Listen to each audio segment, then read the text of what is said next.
This is an audio version of An Overview of Catastrophic AI Risks by Dan Hendrycks, Mantas Mazeika, and Thomas Woodside from the Centre for AI Safety. Note to the listener, this text contains 147 references, which have mostly been omitted from this recording for brevity and ease of understanding. Abstract. Rapid advancements in artificial intelligence, or AI, have sparked growing concern among experts, policymakers, and world leaders regarding the potential for increasingly advanced AI systems to pose catastrophic risks. Although numerous risks have been detailed separately, there is a pressing need for a systematic discussion and illustration of the potential dangers to better inform efforts to mitigate them. This paper provides an overview of the main sources of catastrophic AI risks, which we organize into 4 categories: malicious use, in which individuals or groups intentionally use AIs to cause harm; AI race, in which competitive environments compel actors to deploy unsafe AIs or cede control to AIs; organizational risks, highlighting how human factors and complex systems can increase the chances of catastrophic accidents; and rogue AIs, describing the inherent difficulty in controlling agents far more intelligent than humans. For each category of risk, we describe specific hazards, present illustrative stories, envision ideal scenarios, and propose practical suggestions for mitigating these dangers. Our goal is to foster a comprehensive understanding of these risks and inspire collective and proactive efforts to ensure that AIs are developed and deployed in a safe manner. Ultimately, we hope this will allow us to realize the benefits of this powerful technology while minimizing the potential for catastrophic outcomes. There's a footnote here at the end of the abstract that reads, "This paper is for a wide audience, unlike most of our writing, which is for empirical AI researchers. We use imagery, stories, and a simplified style to discuss the risks that advanced AIs could pose, because we think this is an important topic for everyone." Section heading: Executive Summary. Artificial intelligence, or AI, has seen rapid advancements in recent years, raising concerns among AI experts, policymakers, and world leaders about the potential risks posed by advanced AIs. As with all powerful technologies, AI must be handled with great responsibility to manage the risks and harness its potential for the betterment of society. However, there is limited accessible information on how catastrophic or existential AI risks might transpire or be addressed. While numerous sources on this subject exist, they tend to be spread across various papers, often targeted towards a narrow audience or focused on specific risks. In this paper, we provide an overview of the main sources of catastrophic AI risk, which we organize into 4 categories. The first category, malicious use. Actors could intentionally harness powerful AIs to cause widespread harm. Specific risks include bioterrorism enabled by AIs that can help humans create deadly pathogens, the deliberate dissemination of uncontrolled AI agents, and the use of AI capabilities for propaganda, censorship, and surveillance. To reduce these risks, we suggest improving biosecurity, restricting access to the most dangerous AI models, and holding AI developers legally liable for damages caused by their AI systems. The second category, AI race. Competition could pressure nations and corporations to rush the development of AIs and cede control to AI systems. Militaries might face pressure to develop autonomous weapons and use AIs for cyber warfare, enabling a new kind of automated warfare where accidents can spiral out of control before humans have the chance to intervene. Corporations will face similar incentives to automate human labor and prioritize profits over safety, potentially leading to mass unemployment and dependence on AI systems. We also discuss how evolutionary pressures might shape AIs in the long run. Natural selection among AIs may lead to selfish traits, and the advantages AIs have over humans could eventually lead to the displacement of humanity. To reduce risks from an AI race, we suggest implementing safety regulations, international coordination, and public control of general-purpose AIs. The third category, organizational risks. Organizational accidents have caused disasters including Chernobyl, 3 Mile Island, and the Challenger space shuttle disaster. Similarly, the organizations developing and deploying advanced AIs could suffer catastrophic accidents, particularly if they do not have a strong safety culture. AIs could be accidentally leaked to the public or stolen by malicious actors. Organizations could fail to invest in safety research, lack understanding of how to reliably improve AI safety faster than general AI capabilities, or suppress internal concerns about AI risks. To reduce these risks, better organizational cultures and structures can be established, including internal and external audits, multiple layers of defense against risks, and state-of-the-art information security. And the fourth and final category? Rogue AIs. A common and serious concern is that we might lose control over AIs as they become more intelligent than we are. AIs could optimize flawed objectives in a process called proxy gaming. AIs could experience goal drift as they adapt to a changing environment, similar to how people acquire and lose goals throughout their lives. In some cases, it might be instrumentally rational for AIs to become power-seeking. We also look at how and why AIs might engage in deception, appearing to be under control when they are not. These problems are more technical than the first three sources of risk. We outline some suggested research directions for advancing our understanding of how to ensure AIs are controllable. Throughout each section, we provide illustrative scenarios that demonstrate more concretely how the sources of risk might lead to catastrophic outcomes or even pose existential threats. By offering a positive vision of a safer future in which risks are managed appropriately, we emphasize that the emerging risks of AI are serious but not insurmountable. By proactively addressing these risks, we can work towards realizing the benefits of AI while minimizing the potential for catastrophic outcomes. Section 1. Introduction. The world as we know it is not normal. We take for granted that we can talk instantaneously with people thousands of miles away, fly to the other side of the world in less than a day, and access vast mountains of accumulated knowledge on devices we carry around in our pockets. These realities seemed far-fetched decades ago and would have been inconceivable to people living centuries ago. The ways we live, work, travel, and communicate have only been possible for a tiny fraction of human history. Yet, when we look at the bigger picture, a broader pattern emerges: accelerating development. Hundreds of thousands of years elapsed between the time Homo sapiens appeared on Earth and the agricultural revolution. Then, thousands of years passed before the Industrial Revolution. Now, just centuries later, the artificial intelligence, or AI, revolution is beginning. The march of history is not constant. It is rapidly accelerating. We can capture this trend quantitatively in Figure 1, which shows how estimated gross world product has changed over time.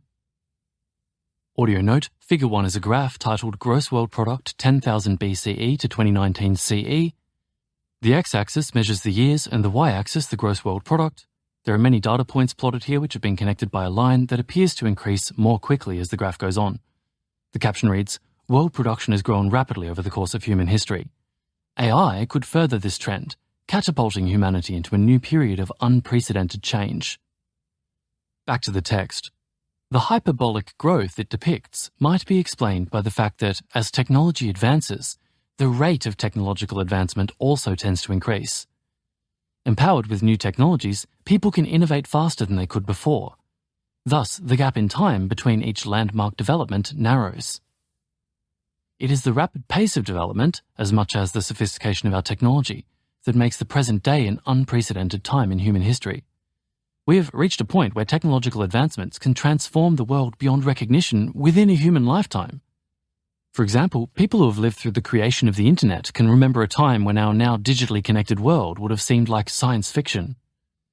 From a historical perspective, it appears possible that the same amount of development could now be condensed in an even shorter time frame.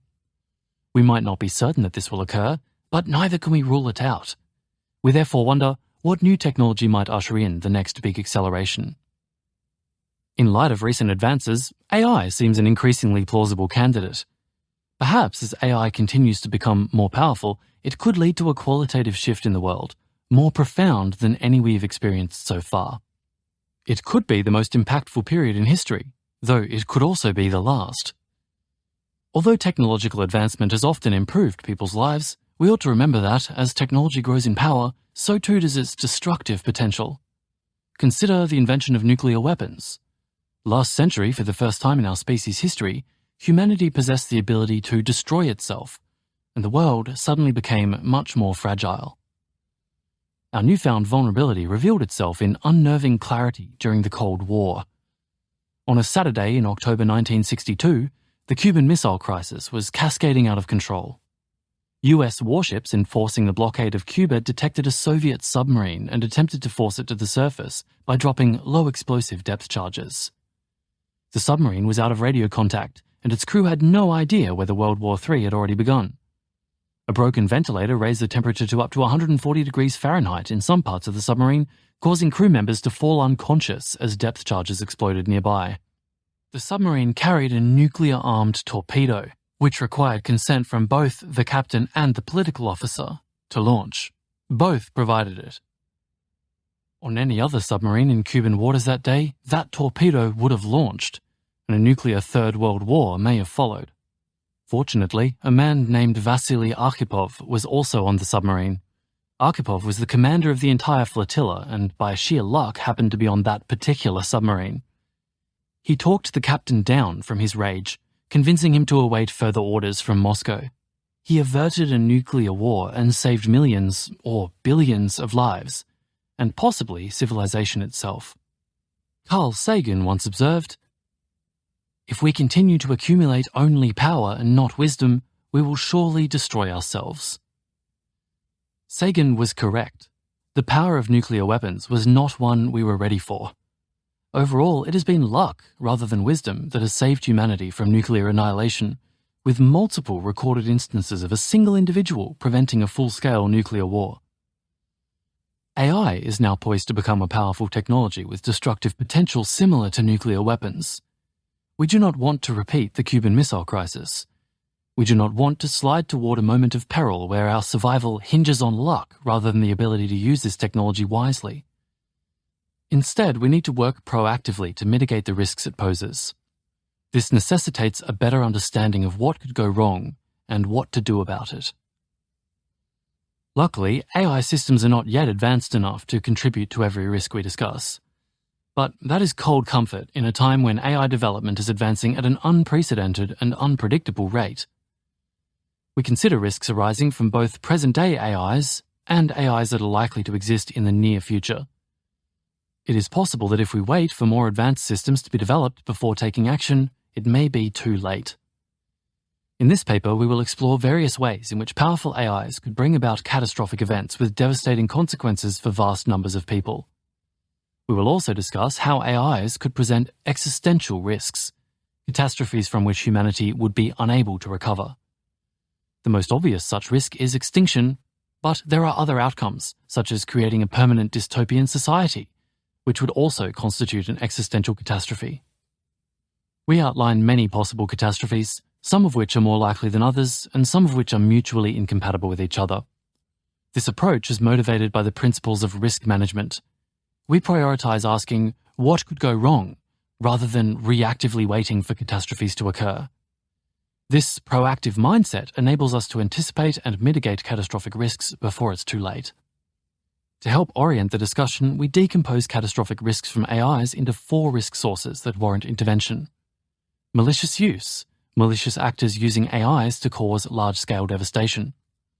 AI race, competitive pressures that could drive us to deploy AIs in unsafe ways, despite this being in no one's best interest.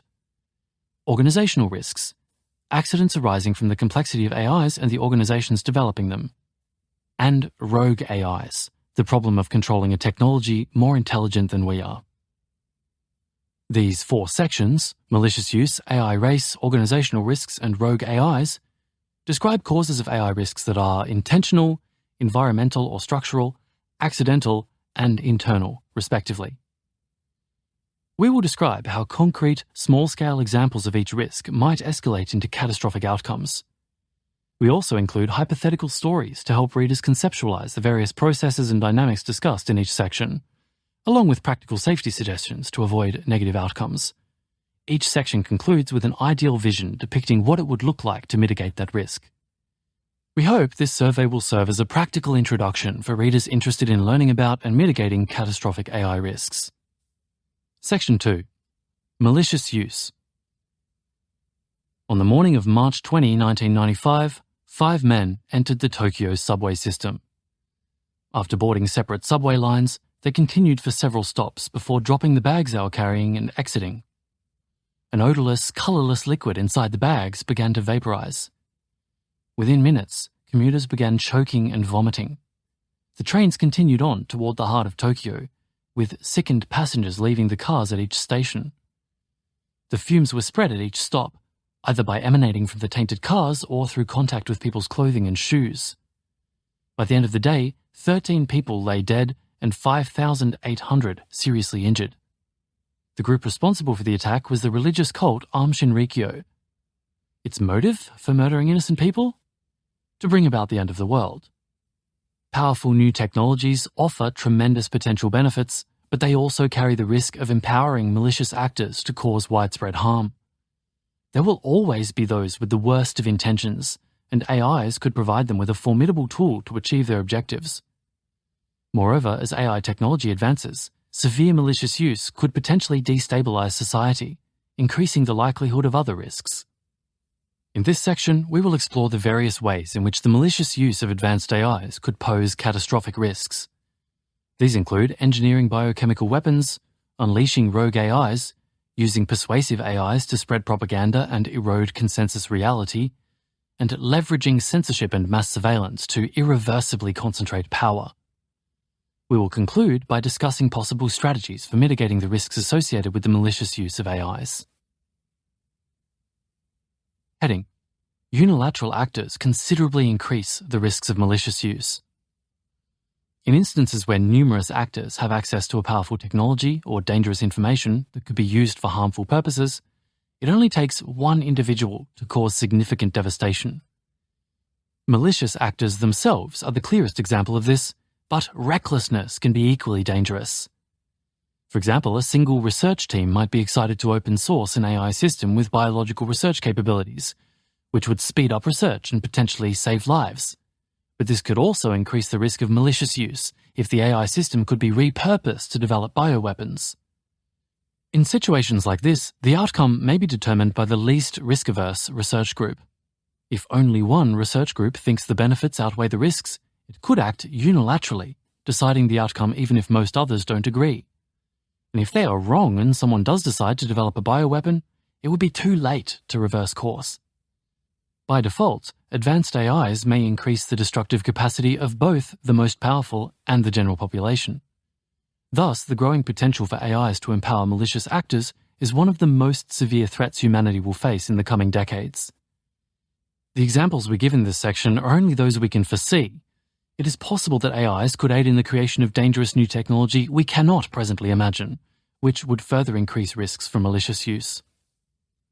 Section 2.1. Bioterrorism.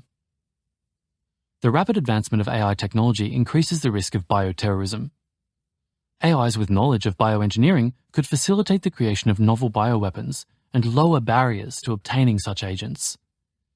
Engineered pandemics from AI-assisted bioweapons pose a unique challenge, as attackers have an advantage over defenders and could constitute an existential threat to humanity. We will now examine these risks and how AIs might exacerbate challenges in managing bioterrorism and engineered pandemics. Heading: Bioengineered pandemics present a new threat. Biological agents, including viruses and bacteria, have caused some of the most devastating catastrophes in history. It's believed that the Black Death killed more humans than any other event in history, an astounding and awful 200 million, the equivalent to 4 billion deaths today. While contemporary advancements in science and medicine have made great strides in mitigating risks associated with natural pandemics, engineered pandemics could be designed to be more lethal or easily transmissible than natural pandemics, presenting a new threat that could equal or even surpass the devastation wrought by history's most deadly plagues. Humanity has a long and dark history of weaponizing pathogens, with records dating back to 1320 BCE, describing a war in Asia Minor where infected sheep were driven across the border to spread tularemia. During the 20th century, 15 countries are known to have developed bioweapons programs, including the US, USSR, UK, and France. Like chemical weapons, bioweapons have become a taboo among the international community. While some state actors continue to operate bioweapons programs, a more significant risk may come from non-state actors like Aum Shinrikyo, ISIS, or simply disturbed individuals. Due to advancements in AI and biotechnology, the tools and knowledge necessary to engineer pathogens with capabilities far beyond Cold War-era bioweapons programs will rapidly democratize. Heading: Biotechnology is progressing rapidly and becoming more accessible. A few decades ago, the ability to synthesize new viruses was limited to a handful of the top scientists working in advanced laboratories. Today, it is estimated that there are 30,000 people with the talent, training, and access to technology to create new pathogens. This figure could rapidly expand.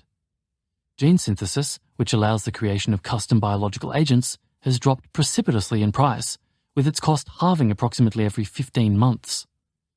Furthermore, with the advent of benchtop DNA synthesis machines, access will become much easier and could avoid existing gene synthesis screening efforts, which complicates controlling the spread of such technology. The chances of a bioengineered pandemic killing millions, perhaps billions, is proportional to the number of people with the skills and access to the technology to synthesize them.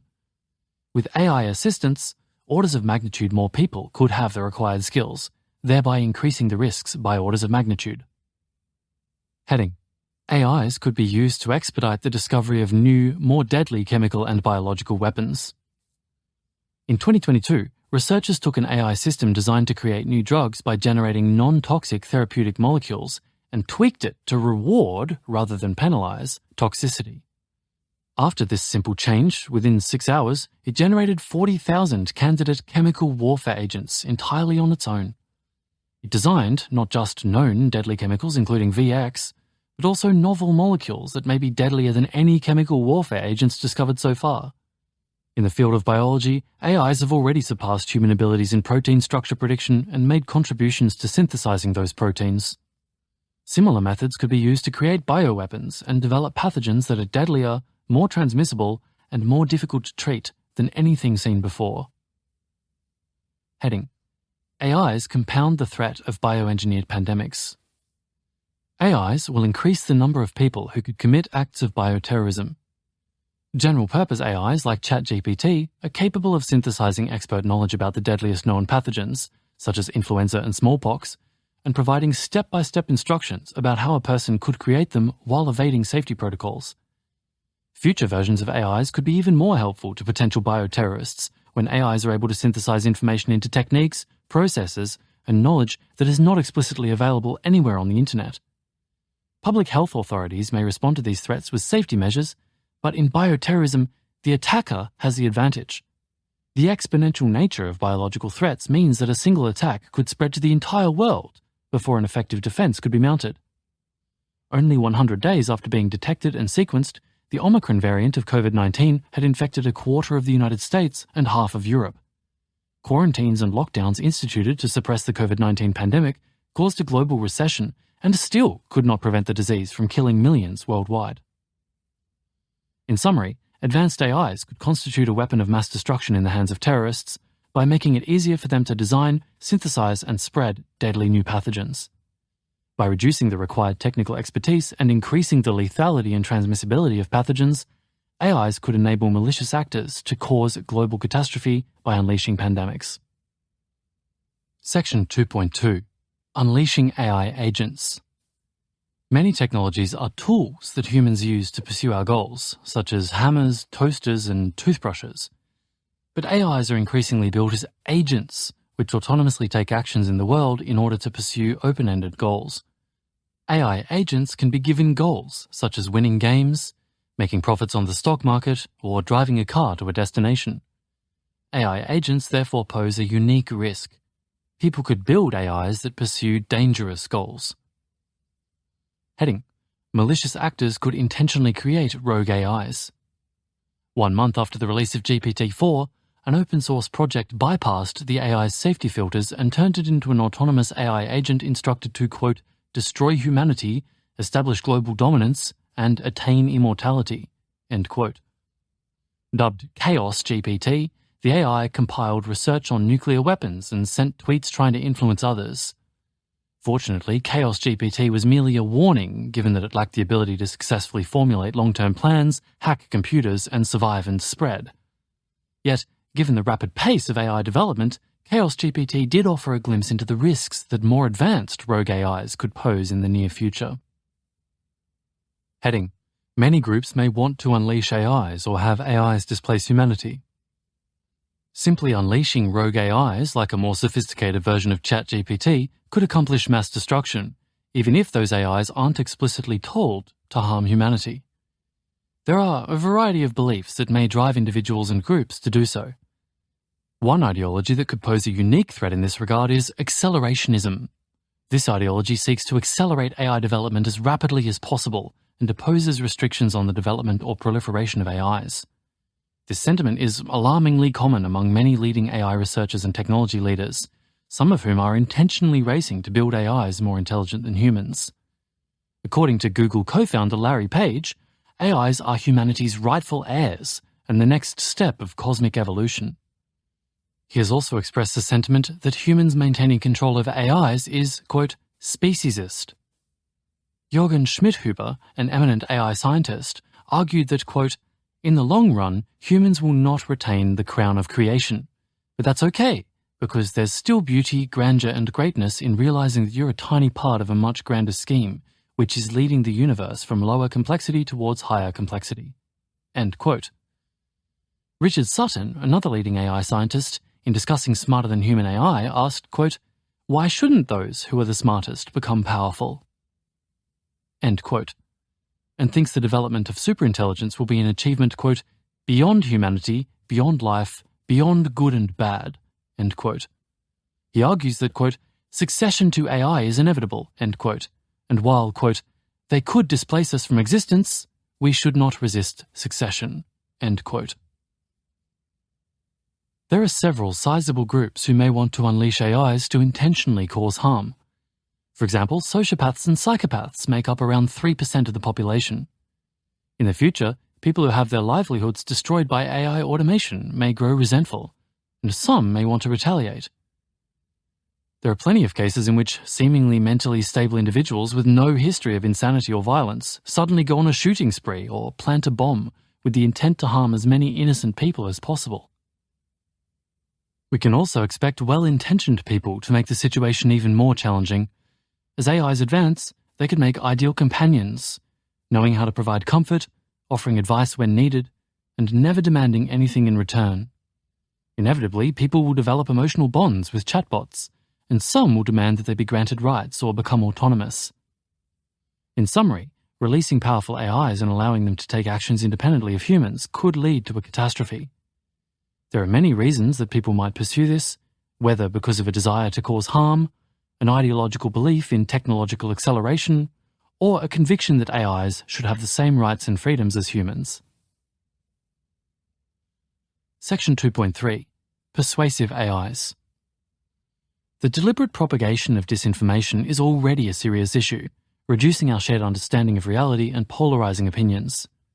AIs could be used to severely exacerbate this problem by generating personalized disinformation on a larger scale than before. Additionally, as AIs become better at predicting and nudging our behavior, they'll become more capable at manipulating us. We will now discuss how AIs could be leveraged by malicious actors to create a fractured and dysfunctional society. Heading: AIs could pollute the information ecosystem with motivated lies. Sometimes, ideas spread not because they are true, but because they serve the interests of a particular group. Yellow journalism was coined as a pejorative reference to newspapers that advocated war between Spain and the United States in the late 19th century, because they believed that sensational war stories would boost their sales. When public information sources are flooded with falsehoods, people will sometimes fall prey to lies, or else come to distrust mainstream narratives, both of which undermine societal integrity. Unfortunately, AIs could escalate these existing problems dramatically. First, AIs could be used to generate unique, personalized disinformation at a large scale. While there are already many social media bots, some of which exist to spread disinformation, historically they've been run by humans or primitive text generators. The latest AI systems do not need humans to generate personalized messages, never get tired, and could potentially interact with millions of users at once. Heading: AIs can exploit users' trust. Already, hundreds of thousands of people pay for chatbots marketed as lovers and friends, and one man's suicide has been partially attributed to interactions with a chatbot. As AIs appear increasingly human-like, people will increasingly form relationships with them and grow to trust them. AIs that gather personal information through relationship building or by accessing extensive personal data, such as a user's email account or personal files, could leverage that information to enhance persuasion. Powerful actors that control those systems could exploit user trust by delivering personalized disinformation directly through people's friends, in quotes. Heading: AIs could centralize control of trusted information. Separate from democratizing disinformation, AIs could centralize the creation and dissemination of trusted information. Only a few actors have the technical skills and resources to develop cutting-edge AI systems, and they could use these AIs to spread their preferred narratives. Alternatively, if AIs are broadly accessible, this could lead to widespread disinformation, with people retreating to trusting only a small handful of authoritative sources. In both scenarios, there would be fewer sources of trusted information, and a small portion of society would control popular narratives. AI censorship could further centralize control of information. This could begin with good intentions, such as using AIs to enhance fact-checking and help people avoid falling prey to false narratives. This would not necessarily solve the problem, as disinformation persists today despite the presence of fact-checkers. Even worse, purported fact-checking AIs might be designed by authoritarian governments and others to suppress the spread of true information. Such AIs could be designed to correct most common misconceptions, but provide incorrect information about some sensitive topics, such as human rights violations committed by certain countries.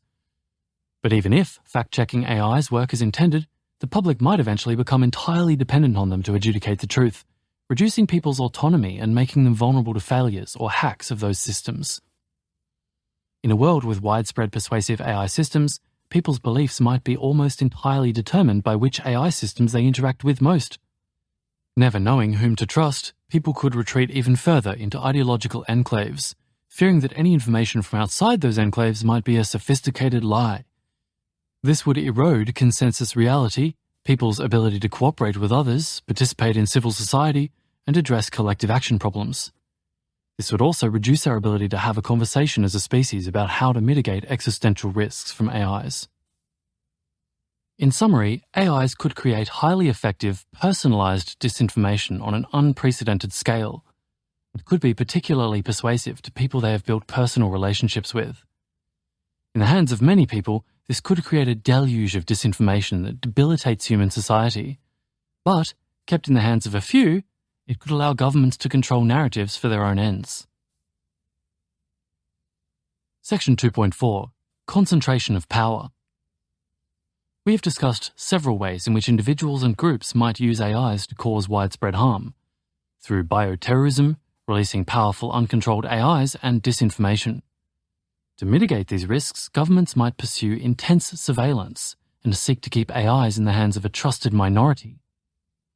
This reaction, however, could easily become an overcorrection, paving the way for an entrenched totalitarian regime that will be locked in by the power and capacity of AIs. This scenario represents a form of top-down misuse, as opposed to bottom-up misuse by citizens, and could in extreme cases culminate in an entrenched dystopian civilization. Heading: AIs could lead to extreme and perhaps irreversible concentration of power. The persuasive abilities of AIs, combined with their potential for surveillance and the advancement of autonomous weapons, could allow small groups of actors to lock in their control over society, perhaps permanently. To operate effectively, AIs require a broad set of infrastructure components, which are not equally distributed, such as data centers, computing power, and big data. Those in control of powerful systems may use them to suppress dissent, spread propaganda and disinformation, and otherwise advance their goals, which may be contrary to public well-being. Heading: AIs may entrench a totalitarian regime. In the hands of the state, AIs may result in the erosion of civil liberties and democratic values in general. AIs could allow totalitarian governments to efficiently collect, process, and act on an unprecedented volume of information, permitting an ever smaller group of people to surveil and exert complete control over the population without the need to enlist millions of citizens to serve as willing government functionaries. Overall, as power and control shift away from the public and toward elites and leaders, democratic governments are highly vulnerable to totalitarian backsliding. Additionally, AIs could make totalitarian regimes much longer lasting, A major way in which such regimes have been toppled previously is at moments of vulnerability, like the death of a dictator. But AIs, which would be hard to kill, could provide much more continuity to leadership, providing few opportunities for reform. Heading: AIs can entrench corporate power at the expense of the public good. Corporations have long lobbied to weaken laws and policies that restrict their actions and power, all in the service of profit. Corporations in control of powerful AI systems may use them to manipulate customers into spending more on their products, even to the detriment of their own well-being. The concentration of power and influence that could be afforded by AIs could enable corporations to exert unprecedented control over the political system and entirely drown out the voices of citizens. This could occur even if the creators of those systems know their systems are self-serving or harmful to others, as they would have incentives to reinforce their power and avoid distributing control. Heading: in addition to power, locking in certain values may curtail humanity's moral progress. It's dangerous to allow any set of values to become permanently entrenched in society. For example, AI systems have learned racist and sexist views, and once those views are learned, it can be difficult to fully remove them. In addition to problems we know exist in our society, there may be some we still do not. Just as we abhor some moral views widely held in the past, people in the future may want to move past moral views that we hold today, even those we currently see no problem with. For example, moral defects in AI systems would be even worse if AI systems had been trained in the 1960s, and many people at the time would have seen no problem with that. We may even be unknowingly perpetuating moral catastrophes today. Therefore, when advanced AIs emerge and transform the world, there is a risk of their objectives locking in or perpetuating defects in today's values.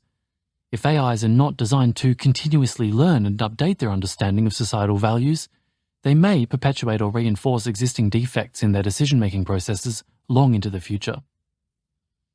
In summary, although keeping powerful AIs in the hands of a few might reduce the risks of terrorism, it could further exacerbate power inequality if misused by governments and corporations. This could lead to totalitarian rule and intense manipulation of the public by corporations, and could lock in current values, preventing any further moral progress. Heading: Story: Bioterrorism. The following is an illustrative, hypothetical story to help readers envision some of these risks. This story is nonetheless somewhat vague to reduce the risk of inspiring malicious actions based on it. A biotechnology startup is making waves in the industry with its AI-powered bioengineering model. The company has made bold claims that this new technology will revolutionize medicine through its ability to create cures for both known and unknown diseases. The company did, however, stir up some controversy when it decided to release the program to approved researchers in the scientific community.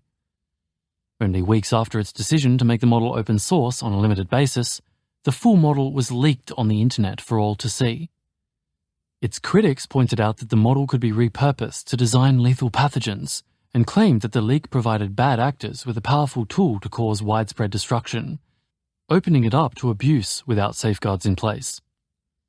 Unknown to the public, an extremist group has been working for years to engineer a new virus designed to kill large numbers of people.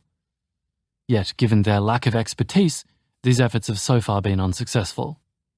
When the new AI system is leaked, the group immediately recognizes it as a potential tool to design the virus and circumvent legal and monitoring obstacles to obtain the necessary raw materials. The AI system successfully designs exactly the kind of virus the extremist group was hoping for. It also provides step-by-step instructions on how to synthesize large quantities of the virus and circumvent any obstacles to spreading it. With the synthesized virus in hand, the extremist group devises a plan to release the virus in several carefully chosen locations in order to maximize its spread. The virus has a long incubation period and spreads silently and quickly throughout the population for months. By the time it is detected, it has already infected millions and has an alarmingly high mortality rate. Given its lethality, most who are infected will ultimately die.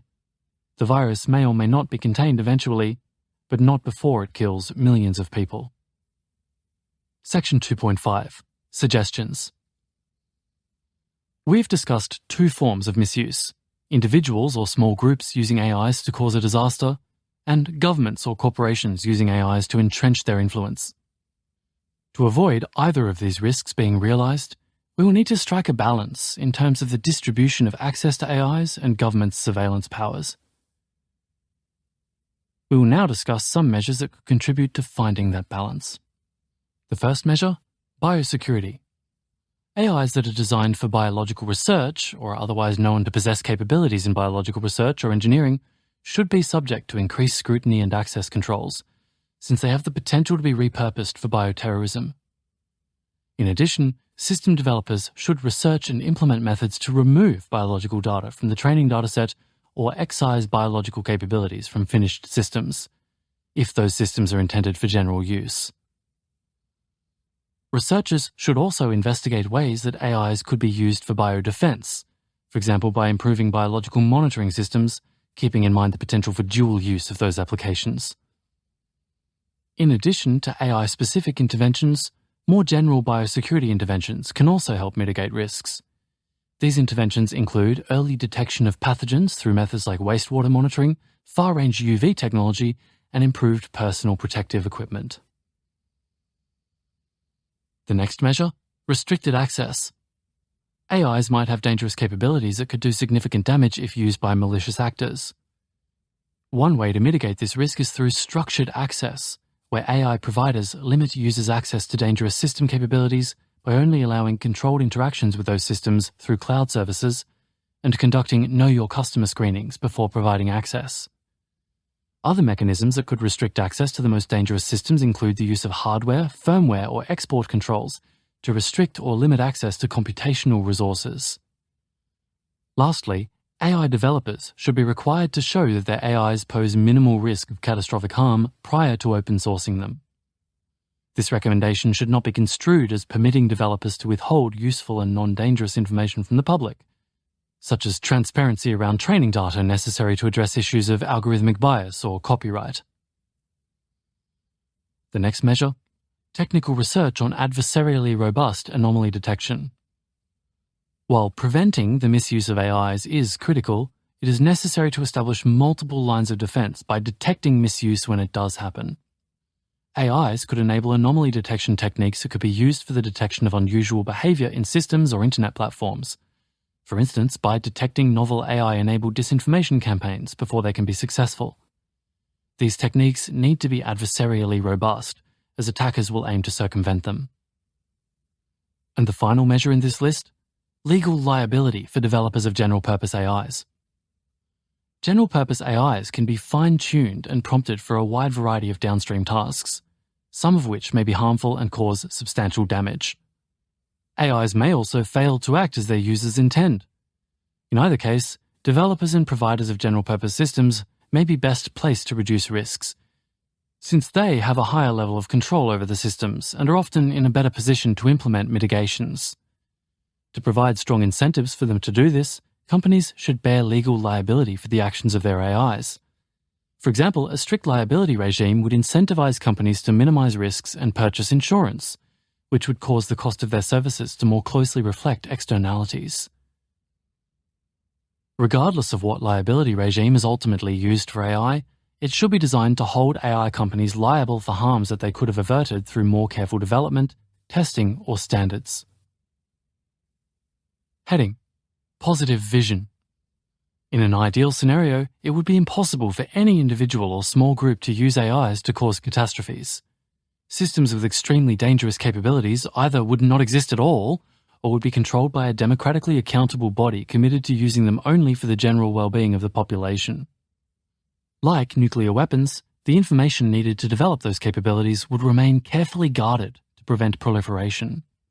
At the same time, control of AI systems would be subject to strong checks and balances, avoiding entrenchment of power inequalities. Monitoring tools would be utilized at the minimum level necessary to make risks negligible and could not be used to suppress dissent. Section 3. AI race. The immense potential of AIs has created competitive pressures among global players contending for power and influence. This AI race is driven by nations and corporations who feel they must rapidly build and deploy AIs to secure their positions and survive.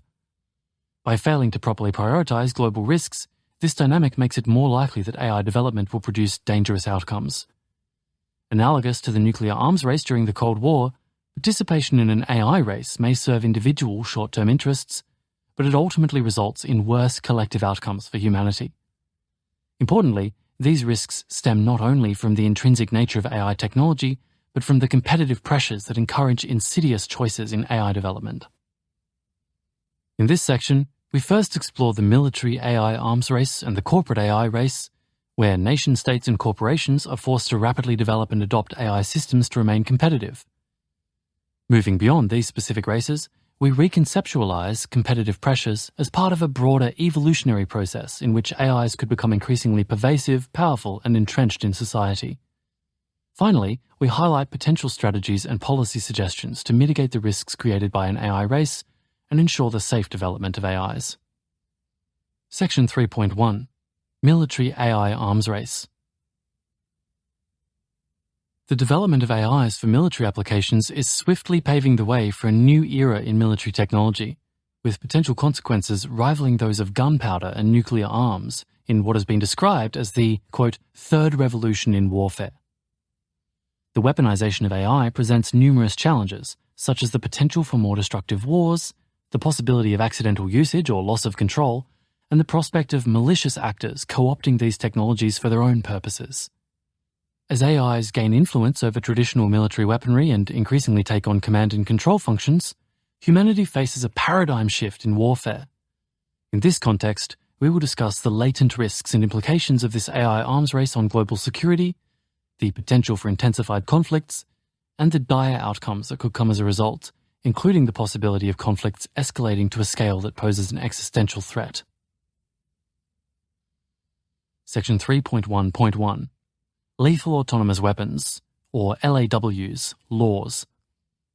Laws are weapons that can identify, target, and kill without human intervention. They offer potential improvements in decision-making speed and precision. Warfare, however, is a high-stakes, safety-critical domain for AIs with significant moral and practical concerns. Though their existence is not necessarily a catastrophe in itself, laws may serve as an on-ramp to catastrophes stemming from malicious use, accidents, loss of control, or an increased likelihood of war. Heading: Laws may become vastly superior to humans. Driven by rapid development in AIs, weapon systems that can identify, target, and decide to kill human beings on their own, without an officer directing an attack or a soldier pulling the trigger, are starting to transform the future of conflict. In 2020, an advanced AI agent outperformed experienced F-16 pilots in a series of virtual dogfights, including decisively defeating a human pilot 5-0, showcasing, quote, aggressive and precise maneuvers the human pilot couldn't outmatch, end quote. Just as in the past, superior weapons would allow for more destruction in a shorter period of time, increasing the severity of war. Heading: Militaries are taking steps toward delegating life or death decisions to AIs. Fully autonomous drones were likely first used on the battlefield in Libya in March 2020, when retreating forces were, quote, hunted down and remotely engaged, end quote, by a drone operating without human oversight. In May 2021, the Israel Defense Forces used the world's first AI-guided weaponized drone swarm during combat operations, which marks a significant milestone in the integration of AI and drone technology in warfare. Although walking, shooting robots have yet to replace soldiers on the battlefield, technologies are converging in ways that make this possible in the near future. Heading: Laws increase the likelihood of war. Sending troops into battle is a grave decision that leaders do not make lightly. But autonomous weapons would allow an aggressive nation to launch attacks without endangering the lives of its own soldiers, and thus face less domestic scrutiny. While remote-controlled weapons share this advantage, their scalability is limited by the requirement for human operators and vulnerability to jamming countermeasures, limitations that laws could overcome. Public opinion for continuing wars tends to wane as conflicts drag on and casualties increase. Laws would change this equation. National leaders would no longer face the prospect of body bags returning home, thus removing a primary barrier to engaging in warfare, which could ultimately increase the likelihood of conflicts. Section 3.1.2 Cyber Warfare. As well as being used to enable deadlier weapons, AIs could lower the barrier to entry for cyber attacks, making them more numerous and destructive. They could cause serious harm not only in the digital environment but also in physical systems, potentially taking out critical infrastructure that societies depend on. While AIs could also be used to improve cyber defense, it is unclear whether they will be most effective as an offensive or defensive technology. If they enhance attacks more than they support defense, then cyber attacks could become more common, creating significant geopolitical turbulence and paving another route to large-scale conflict. Heading: AIs have the potential to increase the accessibility, success rate, scale, speed, stealth, and potency of cyber attacks. Cyber attacks are already a reality, but AIs could be used to increase their frequency and destructiveness in multiple ways. Machine learning tools could be used to find more critical vulnerabilities in target systems and improve the success rate of attacks. They could also be used to increase the scale of attacks by running millions of systems in parallel, and increase the speed by finding novel routes to infiltrating a system. Cyber attacks could also become more potent if used to hijack AI weapons. Heading: Cyber attacks can destroy critical infrastructure. By hacking computer systems that control physical processes, cyber attacks could cause extensive infrastructure damage. For example, they could cause system components to overheat or valves to lock, leading to a buildup of pressure culminating in an explosion. Through interferences like this, cyber attacks have the potential to destroy critical infrastructure, such as electric grids and water supply systems. This was demonstrated in 2015, when a cyber warfare unit of the Russian military hacked into the Ukrainian power grid, leaving over 200,000 people without power access for several hours. AI-enhanced attacks could be even more devastating and potentially deadly for the billions of people who rely on critical infrastructure for survival. Heading: Difficulties in attributing AI-driven cyber attacks could increase the risk of war. A cyber attack resulting in physical damage to critical infrastructure would require a high degree of skill and effort to execute, perhaps only within the capability of nation-states. Such attacks are rare as they constitute an act of war and thus elicit a full military response. Yet AIs could enable attackers to hide their identity, for example if they're used to evade detection systems or more effectively cover the tracks of the attacker. If cyber attacks become more stealthy, this would reduce the risk of retaliation from an attacked party, potentially making attacks more likely. If stealthy attacks do happen, they might incite actors to mistakenly retaliate against unrelated third parties they suspect to be responsible. This could increase the scope of the conflict dramatically. Section 3.1.3 Automated Warfare.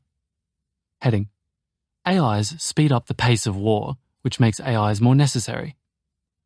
AIs can quickly process a large amount of data, analyze complex situations, and provide helpful insights to commanders. With ubiquitous sensors and advanced technology on the battlefield, there is tremendous incoming information. AIs help make sense of this information, spotting important patterns and relationships that humans might miss. As these trends continue, it will become increasingly difficult for humans to make well-informed decisions as quickly as necessary to keep pace with AIs. This would further pressure militaries to hand over decisive control to AIs. The continuous integration of AIs into all aspects of warfare will cause the pace of combat to become faster and faster. Eventually, we may arrive at a point where humans are no longer capable of assessing the ever-changing battlefield situation and must cede decision-making power to advanced AIs. Heading: Automatic retaliation can escalate accidents into war. There is already willingness to let computer systems retaliate automatically. In 2014, a leak revealed to the public that the NSA was developing a system called Monster Mind, which would autonomously detect and block cyber attacks on US infrastructure. It was suggested that in the future, Monster Mind could automatically initiate a retaliatory cyber attack with no human involvement. If multiple combatants have policies of automatic retaliation, an accident or false alarm could quickly escalate to full-scale war before humans intervene. This would be especially dangerous if the superior information processing capabilities of modern AI systems make it more appealing for actors to automate decisions regarding nuclear launches. Heading: History shows the danger of automated retaliation. On September 26, 1983, Stanislav Petrov, a lieutenant colonel of the Soviet Air Defense Forces, was on duty at the Serpukhov 15 bunker near Moscow, monitoring the Soviet Union's early warning system for incoming ballistic missiles. The system indicated that the US had launched multiple nuclear missiles toward the Soviet Union. The protocol at the time dictated that such an event should be considered a legitimate attack, and the Soviet Union would respond with a nuclear counterstrike. If Petrov had passed on the warning to his superiors, this would have been the likely outcome. Instead, however, he judged it to be a false alarm and ignored it. It was soon confirmed that the warning had been caused by a rare technical malfunction. If an AI had been in control, the false alarm could have triggered a nuclear war. Heading: AI-controlled weapons systems could lead to a flash war. Autonomous systems are not infallible. We've already witnessed how quickly an error in an automated system can escalate in the economy. Most notably in the 2010 flash crash, a feedback loop between automated trading algorithms amplified ordinary market fluctuations into a financial catastrophe in which $1 trillion of stock value vanished in minutes. If multiple nations were to use AIs to automate their defense systems, an error could be catastrophic, triggering a spiral of attacks and counterattacks that would happen too quickly for humans to step in. A flash war. The market quickly recovered from the 2010 flash crash, but the harm caused by a flash war could be catastrophic. Heading: Automated warfare could reduce accountability for military leaders. Military leaders may, at times, gain an advantage on the battlefield if they are willing to ignore the laws of war. For example, soldiers may be able to mount stronger attacks if they do not take steps to minimize civilian casualties. An important deterrent to this behavior is the risk that military leaders could eventually be held accountable or even prosecuted for war crimes. Automated warfare could reduce this deterrence effect by making it easier for military leaders to escape accountability by blaming violations on failures in their automated systems. Heading: AIs could make war more uncertain, increasing the risk of conflict. Although states that are already wealthier and more powerful often have more resources to invest in new military technologies, they're not necessarily always the most successful at adopting them. Other factors also play an important role, such as how agile and adaptive a military can be in incorporating new technologies. Major new weapons innovations can therefore offer an opportunity for existing superpowers to bolster their dominance, but also for less powerful states to quickly increase their power by getting ahead in an emerging and important sphere. This can create significant uncertainty around if and how the balance of power is shifting, potentially leading states to incorrectly believe they could gain something from going to war. Even aside from considerations regarding the balance of power, rapidly evolving automated warfare would be unprecedented, making it difficult for actors to evaluate their chances of victory in any particular conflict. This would increase the risk of miscalculation, making war more likely. Section 3.1.4. Actors may risk extinction over individual defeat. This section starts with a quote: "I know not with what weapons World War III will be fought, but World War IV will be fought with sticks and stones." Albert Einstein. Heading: Competitive pressures make actors more willing to accept the risk of extinction. During the Cold War, neither side desired the dangerous situation they found themselves in. There were widespread fears that nuclear weapons could be powerful enough to wipe out a large fraction of humanity, potentially even causing extinction, a catastrophic result for both sides. Yet, the intense rivalry and geopolitical tensions between the two superpowers fueled a dangerous cycle of arms buildup. Each side perceived the other's nuclear arsenal as a threat to its very survival, leading to a desire for parity and deterrence. The competitive pressures pushed both countries to continually develop and deploy more advanced and destructive nuclear weapons systems, driven by the fear of being at a strategic disadvantage. During the Cuban Missile Crisis, this led to the brink of nuclear war. Even though the story of Arkhipov preventing the launch of a nuclear torpedo wasn't disclassified until decades after the incident, President John F. Kennedy reportedly estimated that he thought the odds of nuclear war beginning during that time were, quote, somewhere between 1 out of 3 and even, end quote. This chilling admission highlights how the competitive pressures between militaries have the potential to cause global catastrophes. Heading: Individually rational decisions can be collectively catastrophic. Nations locked in competition might make decisions that advance their own interests by putting the rest of the world at stake. Scenarios of this kind are collective action problems, where decisions may be rational on an individual level, yet disastrous for the larger group. For example, corporations and individuals may weigh their own profits and convenience over the negative impacts of the emissions they create, even if those emissions collectively result in climate change. The same principle can be extended to military strategy and defense systems. Military leaders might estimate, for instance, that increasing the autonomy of weapon systems would mean a 10% chance of losing control over weaponized superhuman AIs. Alternatively, they might estimate that using AIs to automate bioweapons research could lead to a 10% chance of leaking a deadly pathogen.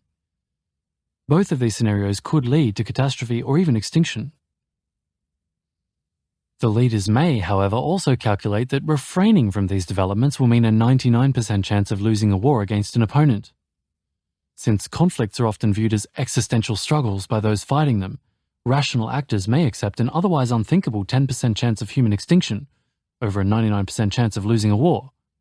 Regardless of the particular nature of the risks posed by advanced AIs, these dynamics could push us to the brink of global catastrophe. Heading: Technological superiority does not guarantee national security. It is tempting to think that the best way of guarding against enemy attacks is to improve one's own military prowess. However, in the midst of competitive pressures, all parties will tend to advance their weaponry, such that no one gains much of an advantage, but all are left at greater risk. As Richard Danzig, former Secretary of the Navy, has observed, quote, "The introduction of complex, opaque, novel and interactive technologies will produce accidents, emergent effects and sabotage. On a number of occasions and in a number of ways, the American national security establishment will lose control of what it creates. Deterrence is a strategy for reducing attacks, not accidents." End quote. Heading: Cooperation is paramount to reducing risk. As discussed above, an AI arms race can lead us down a hazardous path, despite this being in no country's best interest. It is important to remember that we're all on the same side when it comes to existential risks, and working together to prevent them is a collective necessity. A destructive AI arms race benefits nobody, so all actors would be rational to take steps to cooperate with one another to prevent the riskiest applications of militarized AIs. As Dwight D. Eisenhower reminded us, quote, "The only way to win World War III is to prevent it." End quote. We have considered how competitive pressures could lead to the increasing automation of conflict, even if decision-makers are aware of the existential threat that this path entails. We've also discussed cooperation as being the key to counteracting and overcoming this collective action problem. We will now illustrate a hypothetical path to disaster that could result from an AI arms race. Heading: Story: Automated warfare. As AI systems become increasingly sophisticated, militaries start involving them in decision-making processes. Officials give them military intelligence about opponents' arms and strategies, for example, and ask them to calculate the most promising plan of action. It soon becomes apparent that AIs are reliably reaching better decisions than humans, so it seems sensible to give them more influence. At the same time, international tensions are rising, increasing the threat of war. A new military technology has recently been developed that could make international attacks swifter and stealthier, giving targets less time to respond. Since military officials feel their response processes take too long, they fear that they could be vulnerable to a surprise attack capable of inflicting decisive damage before they would have any chance to retaliate. Since AIs can process information and make decisions much more quickly than humans, military leaders reluctantly hand them increasing amounts of retaliatory control, reasoning that failing to do so would leave them open to attack from adversaries. While for years military leaders had stressed the importance of keeping a human in the loop, in quotes, for major decisions, human control is nevertheless gradually phased out in the interests of national security. Military leaders understand that their decisions lead to the possibility of inadvertent escalation caused by system malfunctions, and would prefer a world where all countries automated less, but they do not trust that their adversaries will refrain from automation. Over time, more and more of the chain of command is automated on all sides. One day, a single system malfunctions, detecting an enemy attack where there is none. The system is empowered to launch an instant retaliatory attack, and it does so in the blink of an eye. The attack causes automated retaliation from the other side, and so on. Before long, the situation is spiraling out of control, with waves of automated attack and retaliation.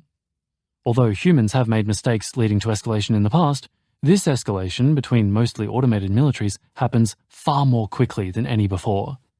The humans who are responding to the situation find it difficult to diagnose the source of the problem, as the AI systems are not transparent. By the time they even realize how the conflict started, it is already over, with devastating consequences for both sides. Section 3.2. Corporate AI Race. Competitive pressures exist in the economy as well as in military settings. Although competition between companies can be beneficial, creating more useful products for consumers, there are also pitfalls. First, the benefits of economic activity may be unevenly distributed, incentivizing those who benefit most from it to disregard the harms to others. Second, under intense market competition, businesses tend to focus much more on short-term gains than on long-term outcomes. With this mindset, companies often pursue something that can make a lot of profit in the short term, even if it poses a societal risk in the long term. We will now discuss how corporate competitive pressures could play out with AIs and the potential negative impacts. Section 3.2.1. Economic competition undercuts safety. Heading: Competitive pressure is fueling a corporate AI race. To obtain a competitive advantage, companies often race to offer the first products to a market, rather than the safest. These dynamics are already playing a role in the rapid development of AI technology. At the launch of Microsoft's AI-powered search engine in February 2023, the company's CEO Satya Nadella said, quote, "A race starts today. We're going to move fast." End quote. Only weeks later, the company's chatbot was shown to have threatened to harm users. In an internal email, Sam Scalace, a technology executive at Microsoft, highlighted the urgency in which companies view AI development. He wrote that it would be, quote, "an absolutely fatal error in this moment to worry about things that can be fixed later." End quote. Heading: Competitive pressures have contributed to major commercial and industrial disasters.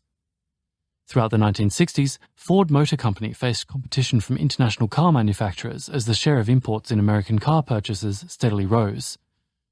Ford developed an ambitious plan to design and manufacture a new car model in only 25 months. The Ford Pinto was delivered to customers ahead of schedule, but with a serious safety problem. The gas tank was located near the rear bumper and could explode during rear collisions.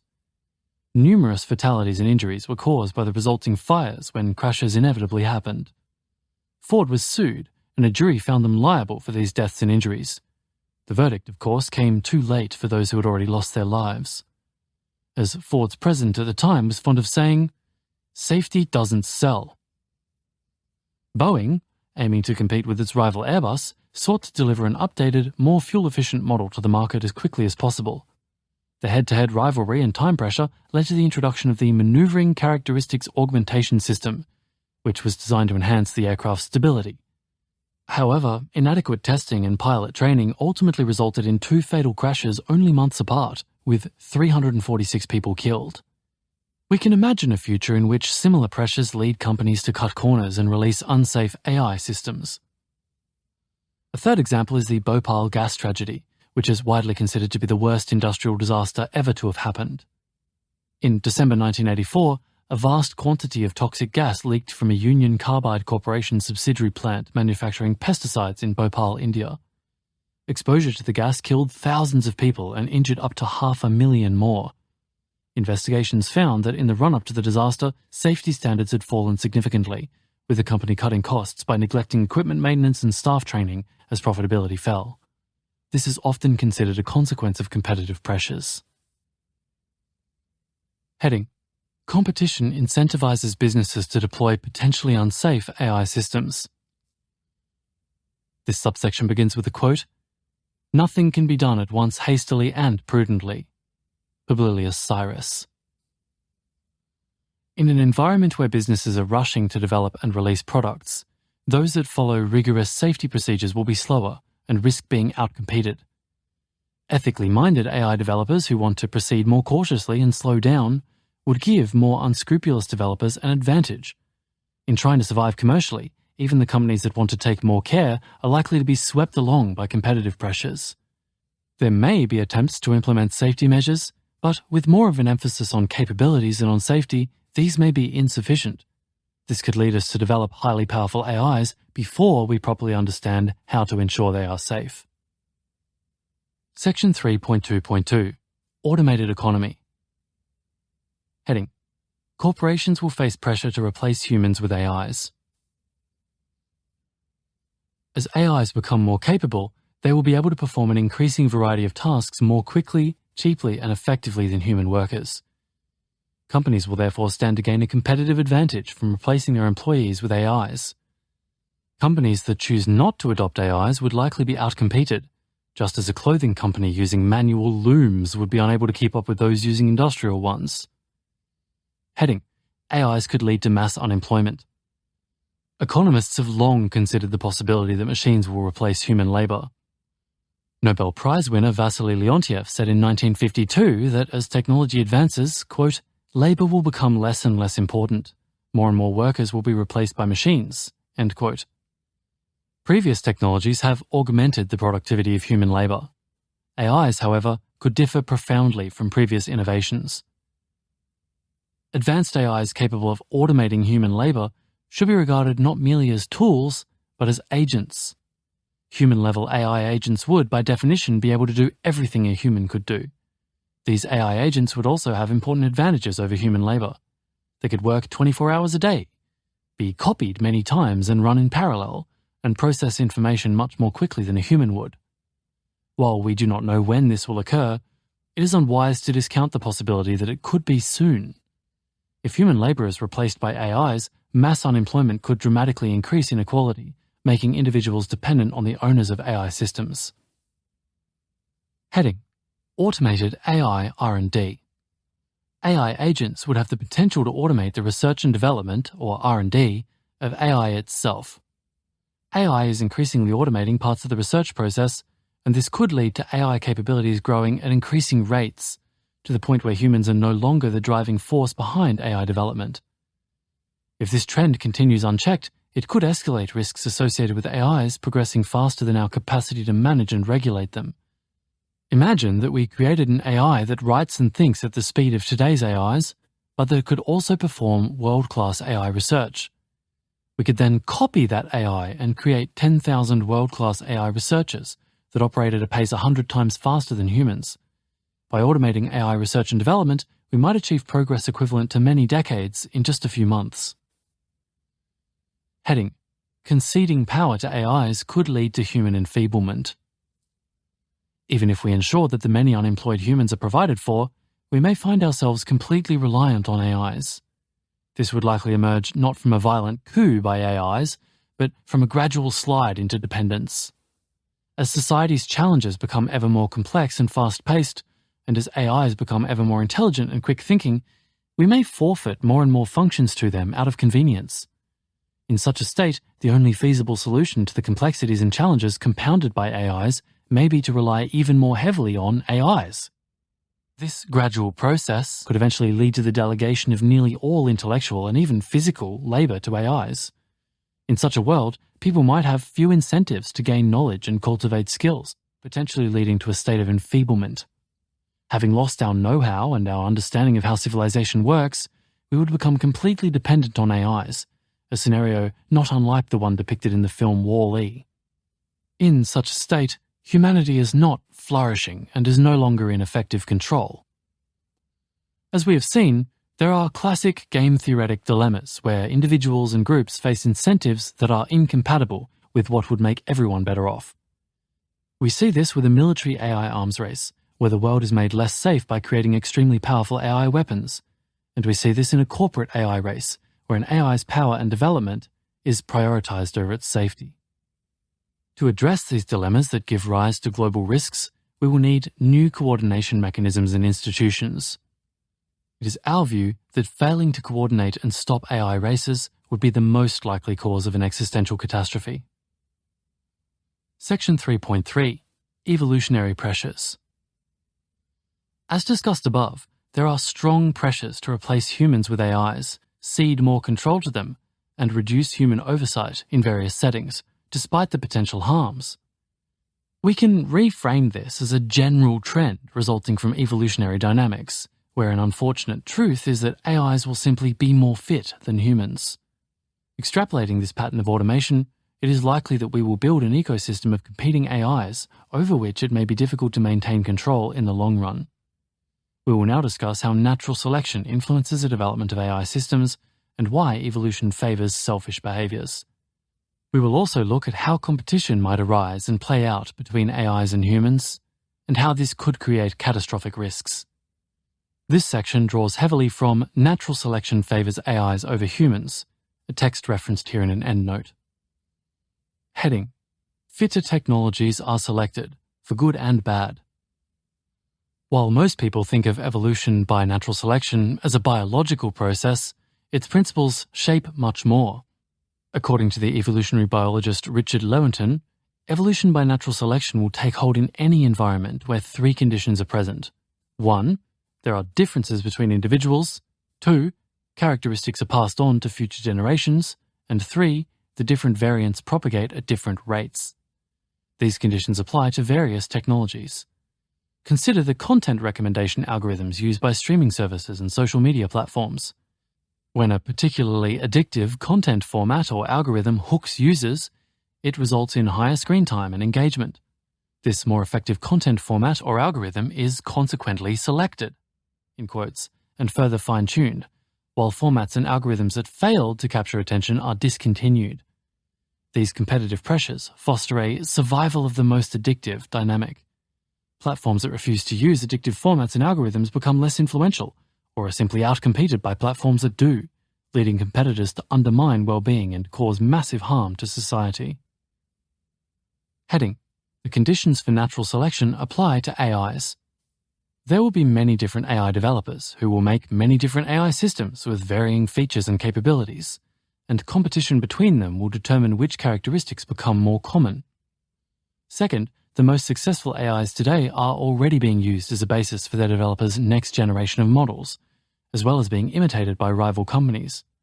Third, factors determining which AIs propagate the most may include their ability to act autonomously, automate labor, or reduce the chance of their own deactivation.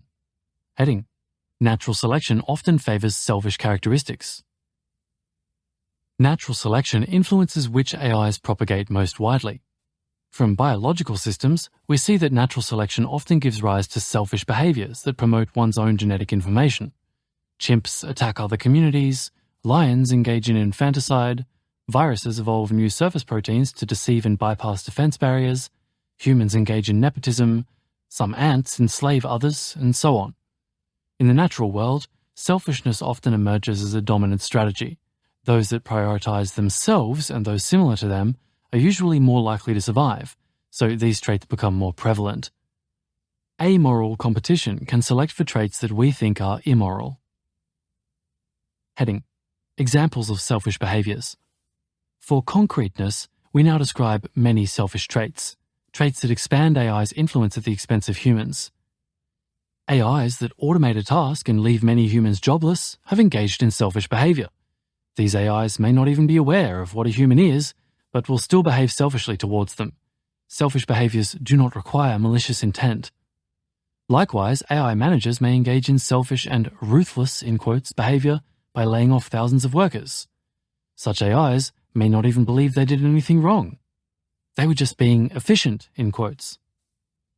AIs may eventually become enmeshed in vital infrastructure such as power grids or the internet. Many people may then be unwilling to accept the cost of being able to effortlessly deactivate them, as that would pose a reliability hazard. AIs that help create a new useful system, a company or infrastructure that becomes increasingly complicated and eventually requires AIs to operate them, also have engaged in selfish behavior. AIs that help people develop AIs that are more intelligent, but happen to be less interpretable to humans, have engaged in selfish behavior, as this reduces human control over AI's internals. AIs that are more charming, attractive, hilarious, imitate sentience, uttering phrases like "ouch" or pleading "please don't turn me off," or emulate deceased family members, are more likely to have humans grow emotional connections with them.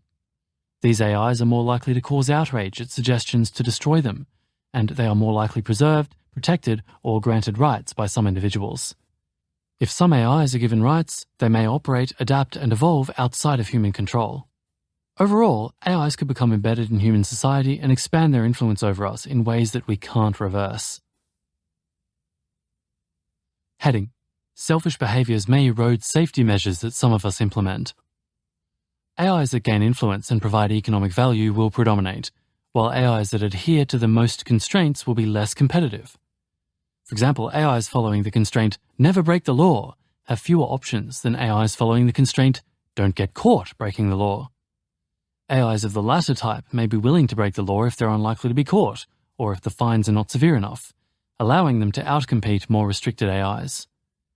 Many businesses follow laws, but in situations where stealing trade secrets or deceiving regulators is highly lucrative and difficult to detect, a business that is willing to engage in such selfish behavior can have an advantage over its more principled competitors. An AI system might be prized for its ability to achieve ambitious goals autonomously. It might, however, be achieving its goals efficiently without abiding by ethical restrictions, while deceiving humans about its methods. Even if we try to put safety measures in place, a deceptive AI would be very difficult to counteract if it is cleverer than us. AIs that can bypass our safety measures without detection may be the most successful at accomplishing the tasks we give them, and therefore become widespread. These processes could culminate in a world where many aspects of major companies and infrastructure are controlled by powerful AIs with selfish traits, including deceiving humans, harming humans in the service of their goals, and preventing themselves from being deactivated. Heading: Humans only have nominal influence over AI selection. One might think we could avoid the development of selfish behaviors by ensuring that we do not select AIs that exhibit them. However, the companies developing AIs are not selecting the safest path, but instead succumbing to evolutionary pressures.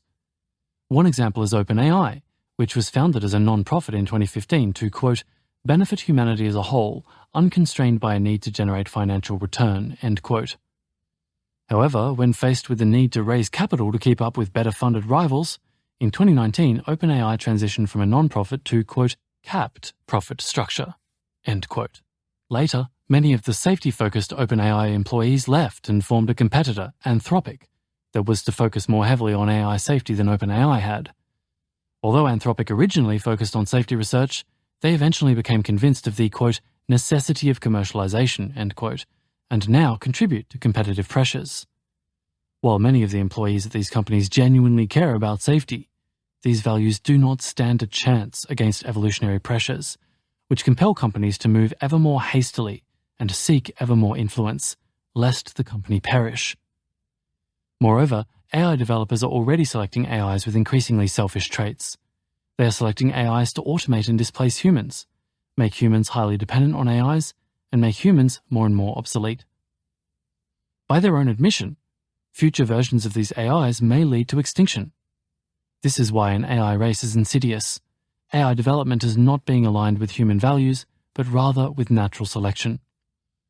People often choose the products that are most useful and convenient to them immediately, rather than thinking about potential long-term consequences, even to themselves. An AI race puts pressures on companies to select the AIs that are the most competitive, not the least selfish. Even if it's feasible to select for unselfish AIs, if it comes at a clear cost to competitiveness, some competitors will select the selfish AIs. Furthermore, as we have mentioned, if AIs develop strategic awareness, they may counteract our attempts to select against them. Moreover, as AIs increasingly automate various processes, AIs will affect the competitiveness of other AIs, not just humans. AIs will interact and compete with each other, and some will be put in charge of the development of other AIs at some point. Giving AIs influence over which other AIs should be propagated and how they should be modified would represent another step toward humans becoming dependent on AIs and AI evolution becoming increasingly independent from humans. As this continues, the complex process governing AI evolution will become further unmoored from human interests. Heading: AIs can be more fit than humans. Our unmatched intelligence has granted us power over the natural world. It has enabled us to land on the moon, harness nuclear energy, and reshape landscapes at our will. It has also given us power over other species. Although a single unarmed human competing against a tiger or gorilla has no chance of winning, the collective fate of these animals is entirely in our hands. Our cognitive abilities have proven so advantageous that if we choose to, we could cause them to go extinct in a matter of weeks. Intelligence was a key factor that led to our dominance, but we're currently standing on the precipice of creating entities far more intelligent than ourselves. Given the exponential increase in microprocessor speeds, AIs have the potential to process information and think, in quotes, at a pace that far surpasses human neurons. But it could be even more dramatic than the speed difference between humans and sloths, possibly more like the speed difference between humans and plants. They can assimilate vast quantities of data from numerous sources simultaneously, with near-perfect retention and understanding. They do not need to sleep, and they do not get bored. Due to the scalability of computational resources, an AI could interact and cooperate with an unlimited number of other AIs, potentially creating a collective intelligence that would far outstrip human collaborations. AIs could also deliberately update and improve themselves. Without the same biological restrictions as humans, they could adapt and therefore evolve unspeakably quickly compared with us. Computers are becoming faster. Humans aren't. To further illustrate this point, imagine that there was a new species of humans. They do not die of old age. They get 30% faster at thinking and acting each year, and they can instantly create adult offspring for the modest sum of a few $1,000s. It seems clear then that this new species would eventually have more influence over the future. In sum, AIs could become like an invasive species, with the potential to outcompete humans. Our only advantage over AIs is that we get to make the first moves, but given the frenzied AI race, we are rapidly giving up even this advantage. Heading: AIs would have little reason to cooperate with or be altruistic toward humans. Cooperation and altruism evolved because they increase fitness. There are numerous reasons why humans cooperate with other humans, like direct reciprocity. Also known as quid pro quo, direct reciprocity can be summed up by the idiom, "You scratch my back, I'll scratch yours." While humans would initially select AIs that were cooperative, the natural selection process would eventually go beyond our control. Once AIs were in charge of many or most processes and interacting predominantly with each other. At that point, there would be little we could offer AIs, given that they will be able to think, in quotes, at least hundreds of times faster than us. Involving us in any cooperation or decision-making processes would simply slow them down, giving them no more reason to cooperate with us than we do with gorillas. It might be difficult to imagine a scenario like this, or to believe that we would ever let it happen. Yet it may not require any conscious decision, instead arising as we allow ourselves to gradually drift into this state without realizing that human-AI co-evolution may not turn out well for humans. Heading: AIs becoming more powerful than humans could leave us highly vulnerable. As the most dominant species, humans have deliberately harmed many other species and helped drive species such as woolly mammoths and Neanderthals to extinction. In many cases, the harm was not even deliberate, but instead a result of us merely prioritizing our goals over their well-being. To harm humans, AIs wouldn't need to be any more genocidal than someone removing an ant colony on their front lawn. If AIs are able to control the environment more effectively than we can, they could treat us with the same disregard. Heading: Conceptual summary. Evolution could cause the most influential AI agents to act selfishly because 1.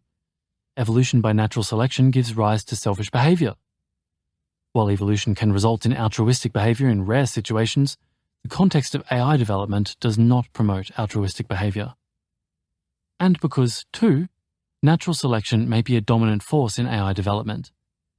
The intensity of evolutionary pressure will be high if AIs adapt rapidly or if competitive pressures are intense.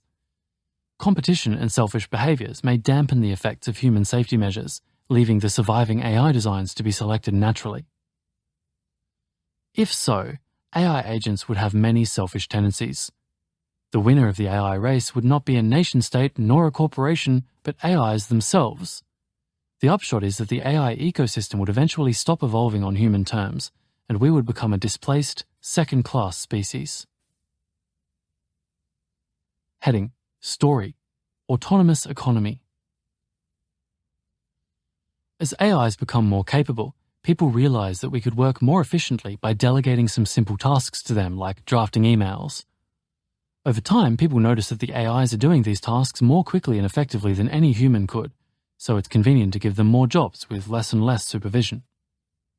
Competitive pressures accelerate the expansion of AI use, as companies can gain an advantage over rivals by automating whole processes or departments with AIs, which perform better than humans and cost less to employ. Other companies, faced with the prospect of being outcompeted, feel compelled to follow suit just to keep up. At this point, natural selection is already at work among AIs. Humans choose to make more of the best-performing models and unwittingly propagate selfish traits, such as deception and self-preservation, if those confer a fitness advantage. For example, AIs that are charming and foster personal relationships with humans become widely copied and harder to remove. As AIs are put in charge of more and more decisions, they are increasingly interacting with one another. Since they can evaluate information much more quickly than humans, activity in most spheres accelerates. This creates a feedback loop. Since business and economic developments are too fast-moving for humans to follow, it makes sense to cede yet more control to AIs instead, pushing humans further out of important processes. Ultimately, this leads to a fully autonomous economy, governed by an increasingly uncontrolled ecosystem of AIs. At this point, humans have few incentives to gain any skills or knowledge because almost everything would be taken care of by much more capable AIs. As a result, we eventually lose the capacity to look after and govern ourselves. Additionally, AIs become convenient companions, offering social interaction without requiring the reciprocity or compromise necessary in human relationships. Humans interact less and less with one another over time, losing vital social skills and the ability to cooperate. People become so dependent on AIs that it would be intractable to reverse this process. What's more, as some AIs become more intelligent, some people are convinced these AIs should be given rights, meaning turning off some AIs is no longer a viable option. Competitive pressures between the many interacting AIs continue to select for selfish behaviors, though we might be oblivious to this happening, as we've already acquiesced much of our oversight. If these clever, powerful, self-preserving AIs were then to start acting in harmful ways, it would be all but impossible to deactivate them or regain control. AIs have supplanted humans as the most dominant species, and their continued evolution is far beyond our influence. Their selfish traits eventually lead them to pursue their goals without regard for human well-being, with catastrophic consequences. Section 3.4. Suggestions. Mitigating the risks from competitive pressures will require a multifaceted approach, including regulations, limiting access to powerful AI systems, and multilateral cooperation between stakeholders at both the corporate and nation-state level. We will now outline some strategies for promoting safety and reducing race dynamics. First strategy, safety regulation. Regulation holds AI developers to a common standard so that they do not cut corners on safety. While regulation does not itself create technical solutions, it can create strong incentives to develop and implement those solutions. If companies cannot sell their products without certain safety measures, they will be more willing to develop those measures, especially if other companies are also held to the same standards. Even if some companies voluntarily self-regulate, government regulation can help prevent less scrupulous actors from cutting corners on safety. Regulation must be proactive, not reactive. A common saying is that aviation regulations are, quote, written in blood. But regulators should develop regulations before a catastrophe, not afterward. Regulations should be structured so that they only create competitive advantages for companies with higher safety standards, rather than companies with more resources and better attorneys. Regulators should be independently staffed and not dependent on any one source of expertise, for example, large companies, so that they can focus on their mission to regulate for the public good without undue influence. The next strategy, data documentation. To ensure transparency and accountability in AI systems, companies should be required to justify and report the sources of data used in model training and deployment. Decisions by companies to use datasets that include hateful content or personal data contribute to the frenzied pace of AI development and undermine accountability. Documentation should include details regarding the motivation, composition, collection process, uses, and maintenance of each dataset. The next strategy, meaningful human oversight of AI decisions. While AI systems may grow capable of assisting human beings in making important decisions, AI decision-making should not be made fully autonomous, as the inner workings of AIs are inscrutable, and while they can often give reasonable results, they fail to give highly reliable results. it is crucial that actors are vigilant to coordinate on maintaining these standards in the face of future competitive pressures. By keeping humans in the loop on key decisions, irreversible decisions can be double-checked and foreseeable errors can be avoided. One setting of particular concern is nuclear command and control. Nuclear-armed countries should continue to clarify domestically and internationally that the decision to launch a nuclear weapon must always be made by a human. The next strategy: AI for cyber defense. Risks resulting from AI-powered cyber warfare would be reduced if cyber attacks became less likely to succeed. Deep learning can be used to improve cyber defense and reduce the impact and success rate of cyber attacks. For example, improved anomaly detection could help detect intruders, malicious programs, or abnormal software behavior. The next strategy: international coordination. International coordination can encourage different nations to uphold high safety standards, with less worry that other nations will undercut them. Coordination could be accomplished via informal agreements, international standards, or international treaties regarding the development, use, and monitoring of AI technologies. The most effective agreements would be paired with robust verification and enforcement mechanisms. And the final strategy listed here: public control of general-purpose AIs. The development of AI poses risks that may never be adequately accounted for by private actors. In order to ensure that externalities are properly accounted for, direct public control of general-purpose AI systems may eventually be necessary. For example, nations could collaborate on a single effort to develop advanced AIs and ensure their safety, similar to how CERN serves as a unified effort for researching particle physics. Such an effort would reduce the risk of nations spurring an AI arms race. Heading: Positive vision. In an ideal scenario, AIs will be developed, tested, and subsequently deployed only when the catastrophic risks they pose are negligible and well controlled. There would be years of time testing, monitoring, and societal integration of new AI systems before beginning work on the next generation. Experts would have a full awareness and understanding of the developments in the field, rather than being entirely unable to keep up with the deluge of research. The pace of research advancement would be determined through careful analysis, not frenzied competition. All AI developers would be confident in the responsibility and safety of others and not feel the need to cut corners. Section 4. Organizational risks. In January 1986, tens of millions of people tuned in to watch the launch of the Challenger space shuttle. Approximately 73 seconds after liftoff, the shuttle exploded, resulting in the deaths of everyone on board. Though tragic enough on its own, one of its crew members was a school teacher named Sharon Christ McAuliffe. McAuliffe was selected from over 10,000 applicants for the NASA Teacher in Space project and was scheduled to become the first teacher to fly in space. As a result, millions of those watching were school children. NASA had the best scientists and engineers in the world, and if there was ever a mission NASA didn't want to go wrong, it was this one. The Challenger disaster, along with other catastrophes, serves as a chilling reminder that even with the best expertise and intentions, accidents can still occur. As we progress in developing advanced AI systems, it is crucial to remember that these systems are not immune to catastrophic accidents. An essential factor in preventing accidents and maintaining low levels of risk lies in the organizations responsible for these technologies. In this section, we discuss how organizational safety plays a critical role in the safety of AI systems. First, we discuss how even without competitive pressures or malicious actors, accidents can happen. In fact, they are inevitable. Then we discuss how improving organizational factors can reduce the likelihood of AI catastrophes. Heading: Catastrophes occur even when competitive pressures are low. Even in the absence of competitive pressures or malicious actors, factors like human error or unforeseen circumstances can still bring about catastrophe. The Challenger disaster illustrates that organizational negligence can lead to loss of life, even when there is no urgent need to compete or outperform rivals. By January 1986, the space race between the US and USSR had largely diminished, yet the tragic event still happened due to errors in judgment and insufficient safety precautions.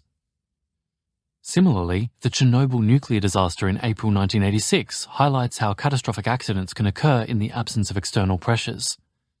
As a state-run project without the pressures of international competition, The disaster happened when a safety test involving the reactor's cooling system was mishandled by an inadequately prepared night shift crew.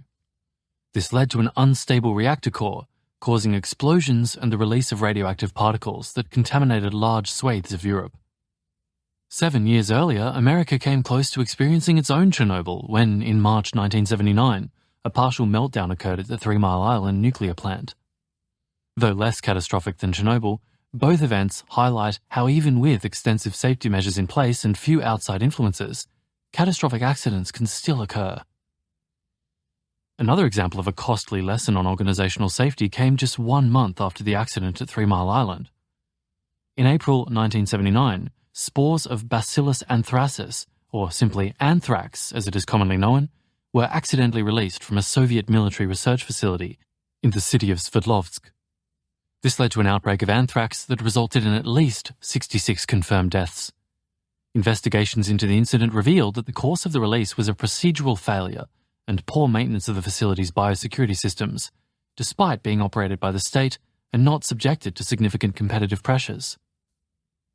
The unsettling reality is that AI is far less understood and AI industry standards are far less stringent than nuclear technology and rocketry. Nuclear reactors are based on solid, well-established and well-understood theoretical principles. The engineering behind them is informed by that theory, and components are stress-tested to the extreme. Nonetheless, nuclear accidents still happen. In contrast, AI lacks a comprehensive theoretical understanding, and its inner workings remain a mystery even to those who create it. This presents an added challenge of controlling and ensuring the safety of a technology that we do not yet fully comprehend. Heading: AI accidents could be catastrophic. Accidents in AI development could have devastating consequences. For example, imagine an organization unintentionally introduces a critical bug in an AI system designed to accomplish a specific task, such as helping a company improve its services. This bug could drastically alter the AI's behavior, leading to unintended and harmful outcomes. One historical example of such a case occurred when researchers at OpenAI were attempting to train an AI system to generate helpful, uplifting responses. During a code cleanup, the researchers mistakenly flipped the sign of the reward used to train the AI.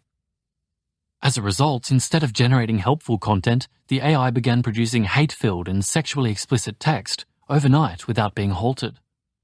Accidents could also involve the unintentional release of a dangerous, weaponized, or lethal AI system. Since AIs can be easily duplicated with a simple copy-paste, a leak or hack could quickly spread the AI system beyond the original developer's control. Once the AI system becomes publicly available, it would be nearly impossible to put the genie back in the bottle. Gain-of-function research could potentially lead to accidents by pushing the boundaries of an AI system's destructive capabilities. In these situations, researchers might intentionally train an AI system to be harmful or dangerous in order to understand its limitations and assess possible risks. While this can lead to useful insights into the risks posed by a given AI system, future gain-of-function research on advanced AIs might uncover capabilities significantly worse than anticipated, creating a serious threat that is challenging to mitigate or control. As with viral gain-of-function research, pursuing AI gain-of-function research may only be prudent when conducted with strict safety procedures, oversight, and a commitment to responsible information sharing. These examples illustrate how AI accidents could be catastrophic and emphasize the crucial role that organizations developing these systems play in preventing such accidents. Section 4.1. Accidents are hard to avoid. Heading: When dealing with complex systems, the focus needs to be placed on ensuring accidents don't cascade into catastrophes.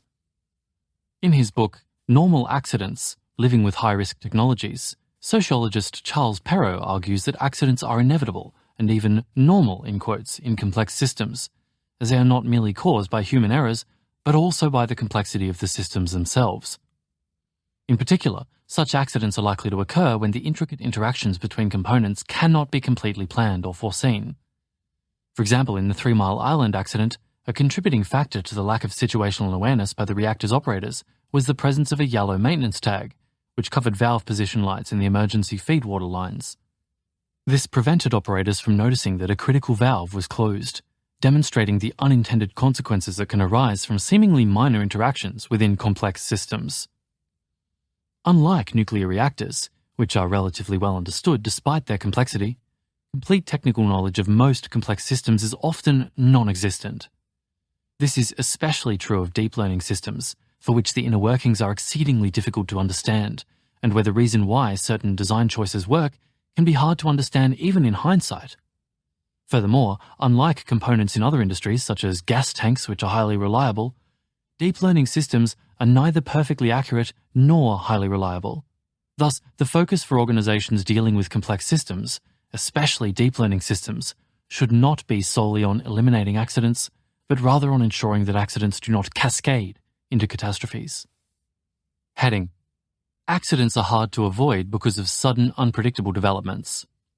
Scientists, inventors, and experts often significantly underestimate the time it takes for a groundbreaking technological advancement to become a reality. The Wright brothers famously claimed that powered flight was 50 years away, just 2 years before they achieved it. Lord Rutherford, a prominent physicist and the father of nuclear physics, dismissed the idea of extracting energy from nuclear fission as moonshine, only for Leo Szilard to invent the nuclear chain reaction less than 24 hours later. Similarly, Enrico Fermi expressed 90% confidence in 1939 that it was impossible to use uranium to sustain a fission chain reaction, yet just 4 years later he was personally overseeing the first reactor. AI development could catch us off guard too. In fact, it often does. The defeat of Lee et al. By AlphaGo in 2016 came as a surprise to many experts, as it was widely believed that achieving such a feat would still require many more years of development. More recently, large language models such as GPT-4 have demonstrated spontaneously emergent capabilities. On existing tasks, their performance is hard to predict in advance, often jumping up without warning as more resources are dedicated to training them. Furthermore, they often exhibit astonishing new abilities that no one had previously anticipated, such as the capacity for multi-step reasoning and learning on the fly, even though they were not deliberately taught these skills. This rapid and unpredictable evolution of AI capabilities presents a significant challenge for preventing accidents. After all, it is difficult to control something if we don't even know what it can do or how far it may exceed our expectations. Heading: It often takes years to discover severe flaws or risks. History is replete with examples of substances or technologies initially thought safe, only for their unintended flaws or risks to be discovered years, if not decades, later. For example, lead was widely used in products like paint and gasoline until its neurotoxic effects came to light. Asbestos, once hailed for its heat resistance and strength, was later linked to serious health issues such as lung cancer and mesothelioma. The radium girls suffered grave health consequences from radium exposure, a material they were told was safe to put in their mouths. Tobacco, initially marketed as a harmless pastime, was found to be a primary cause of lung cancer and other health problems. CFCs, once considered harmless and used to manufacture aerosol sprays and refrigerants, were found to deplete the ozone layer. Thalidomide, a drug intended to alleviate morning sickness in pregnant women, led to severe birth defects. And more recently, the proliferation of social media has been linked to an increase in depression and anxiety, especially among young people. This emphasizes the importance of not only conducting expert testing, but also implementing slow rollouts of technologies, allowing the test of time to reveal and address potential flaws before they impact a larger population. Even in technologies adhering to rigorous safety and security standards, undiscovered vulnerabilities may persist, as demonstrated by the Heartbleed bug, a serious vulnerability in the popular OpenSSL cryptographic software library that remained undetected for years before its eventual discovery. Furthermore, even state-of-the-art AI systems, which appear to have solved problems comprehensively, may harbor unexpected failure modes that can take years to uncover. For instance, while AlphaGo's groundbreaking success led many to believe that AIs had conquered the game of Go, a subsequent adversarial attack on another highly advanced Go-playing AI, CartaGo, exposed a previously unknown flaw. This vulnerability enabled human amateur players to consistently defeat the AI, despite its significant advantage over human competitors who were unaware of the flaw. More broadly, this example highlights that we must remain vigilant when dealing with AI systems, as seemingly airtight solutions may still contain undiscovered issues. In conclusion, accidents are unpredictable and hard to avoid, and understanding and managing potential risks requires a combination of proactive measures, slow technology rollouts, and the invaluable wisdom gained through steady time testing. Section 4.2. Organizational factors can reduce the chances of catastrophe. Some organizations successfully avoid catastrophes while operating complex and hazardous systems, such as nuclear reactors, aircraft carriers, and air traffic control systems. These organizations recognize that focusing solely on the hazards of the technology involved is insufficient. Consideration must also be given to organizational factors that can contribute to accidents, including human factors, organizational procedures, and structure. These are especially important in the case of AI, where the underlying technology is not highly reliable and remains poorly understood. Heading: Human factors such as safety culture are critical for avoiding AI catastrophes. One of the most important human factors for preventing catastrophes is safety culture. Demonstrating a strong safety culture involves not only rules and procedures, but also the internalization of these practices by all members of an organization. A strong safety culture means that members of an organization view safety as a key objective rather than a constraint on their work. Organizations with strong safety cultures often exhibit traits such as leadership commitment to safety, heightened accountability where all individuals take personal responsibility for safety, and a culture of open communication in which potential risks and issues can be freely discussed without fear of retribution. Organizations must also take measures to avoid alarm fatigue, whereby individuals become desensitized to safety concerns because of the frequency of potential failures. The Challenger space shuttle disaster demonstrated the dire consequences of ignoring these factors when a launch culture characterized by maintaining the pace of launches overtook safety considerations. Despite the absence of competitive pressure, the mission proceeded despite evidence of potentially fatal flaws, ultimately leading to the tragic accident. Even in the most safety-critical contexts, in reality, safety culture is often not ideal. Take, for example, Bruce Blair, a former nuclear launch officer and senior fellow at the Brookings Institution. He once disclosed that before 1977, the US Air Force had astonishingly set the codes used to unlock intercontinental ballistic missiles to 0000000. Here, safety mechanisms such as locks can be rendered virtually useless by human factors. A more dramatic example illustrates how researchers sometimes accept a non-negligible chance of causing extinction. Prior to the first nuclear weapon test, an eminent Manhattan Project scientist calculated the bomb could cause an existential catastrophe. The explosion might ignite the atmosphere and cover the Earth in flames. Although Oppenheimer believed the calculations were probably incorrect, he remained deeply concerned, and the team continued to scrutinize and debate the calculations right until the day of the detonation. Such instances underscore the need for a robust safety culture. Heading: A questioning attitude can help uncover potential flaws. Unexpected system behavior can create opportunities for accidents or exploitation. To counter this, organizations can foster a questioning attitude, where individuals continuously challenge current conditions and activities to identify discrepancies that might lead to errors or inappropriate actions. This approach helps to encourage diversity of thought and intellectual curiosity, thus preventing potential pitfalls that arise from uniformity of thought and assumptions. The Chernobyl nuclear disaster illustrates the importance of a questioning attitude, as the safety measures in place failed to address the reactor design flaws and ill-prepared operating procedures. A questioning attitude of the safety of the reactor during a test operation might have prevented the explosion that resulted in deaths and illnesses of countless people. Heading: A security mindset is crucial for avoiding worst-case scenarios. A security mindset, widely valued among computer security professionals, is also applicable to organizations developing AIs. It goes beyond a questioning attitude by adopting the perspective of an attacker and by considering worst-case, not just average-case scenarios. This mindset requires vigilance in identifying vulnerabilities that may otherwise go unnoticed and involves considering how systems might be deliberately made to fail, rather than only focusing on making them work. It reminds us not to assume a system is safe simply because no potential hazards come to mind after a brief brainstorming session. Cultivating and applying a security mindset demands time and serious effort, as failure modes can often be surprising and unintuitive. Furthermore, the security mindset emphasizes the importance of being attentive to seemingly benign issues, or harmless errors, in quotes, which can lead to catastrophic outcomes either due to clever adversaries or correlated failures. The awareness of potential threats aligns with Murphy's Law. Anything that can go wrong will go wrong, recognizing that this can be a reality due to adversaries and unforeseen events. Heading: Organizations with a strong safety culture can successfully avoid catastrophes. High reliability organizations, or HROs, are organizations that consistently maintain a heightened level of safety and reliability in complex, high-risk environments. A key characteristic of HROs is their preoccupation with failure, which requires considering worst-case scenarios and potential risks, even if they seem unlikely.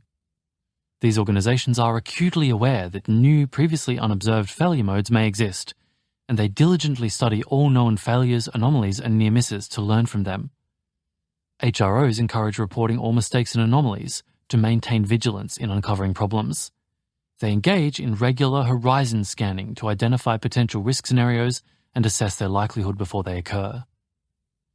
By practicing surprise management, HROs develop the skills needed to respond quickly and effectively when unexpected situations arise, further enhancing an organization's ability to prevent catastrophes. This combination of critical thinking, preparedness planning, and continuous learning could help organizations to be better equipped to address potential AI catastrophes. However, the practices of HROs are not a panacea.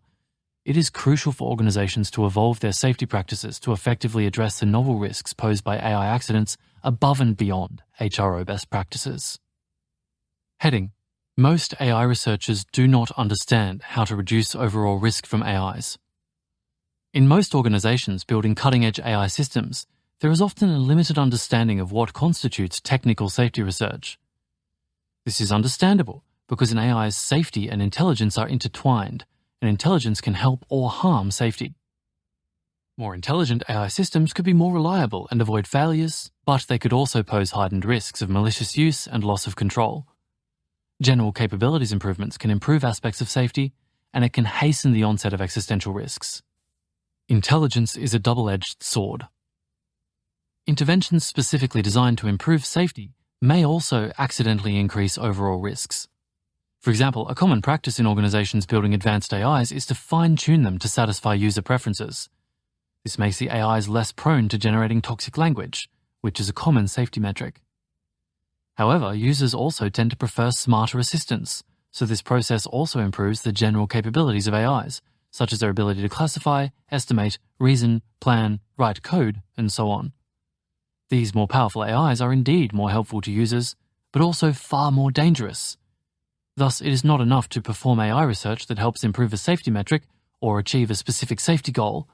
AI safety research needs to improve safety relative to general capabilities. Heading: Empirical measurement of both safety and capabilities is needed to establish that a safety intervention reduces overall AI risk.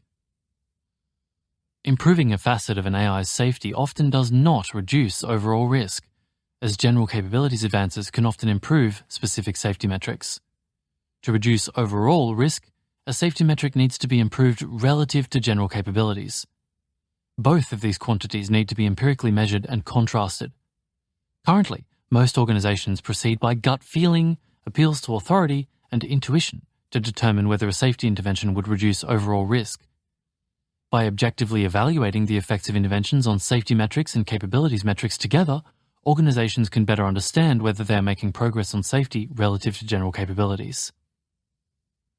Fortunately, safety and general capabilities are not identical. More intelligent AIs may be more knowledgeable, clever, rigorous, and fast, but this does not necessarily make them more just, power-averse, or honest. An intelligent AI is not necessarily a beneficial AI. Several research areas mentioned throughout this document improve safety relative to general capabilities. For example, improving methods to detect dangerous or undesirable behavior hidden inside AI systems do not improve their general capabilities, such as the ability to code, but they can greatly improve safety. Research that empirically demonstrates an improvement of safety relative to capabilities can reduce overall risk and help avoid inadvertently accelerating AI development, fueling competitive pressures, or hastening the onset of existential risks. Heading: Safety washing can undermine genuine efforts to improve AI safety.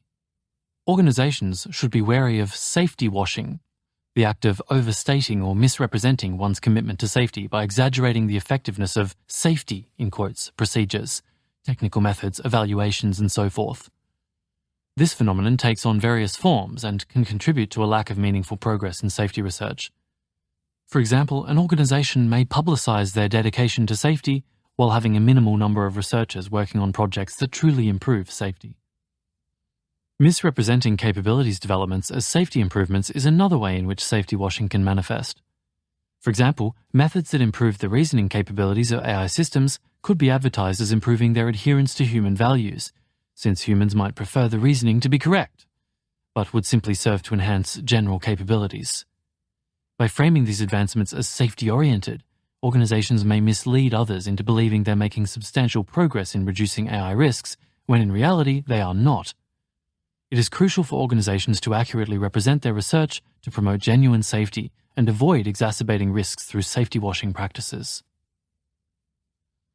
Heading: In addition to human factors, safe design principles can greatly affect organizational safety.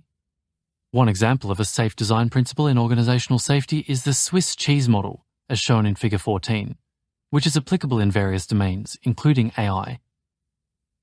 Audio note: Figure 14 shows an illustration of several slices of Swiss cheese lined up in a row.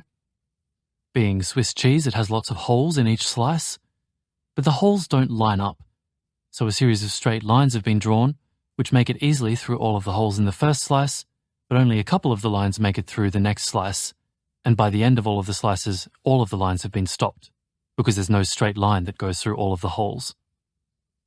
The slices are labelled, in order from beginning to end, safety culture, red teaming, cyber defense, anomaly detection, and transparency.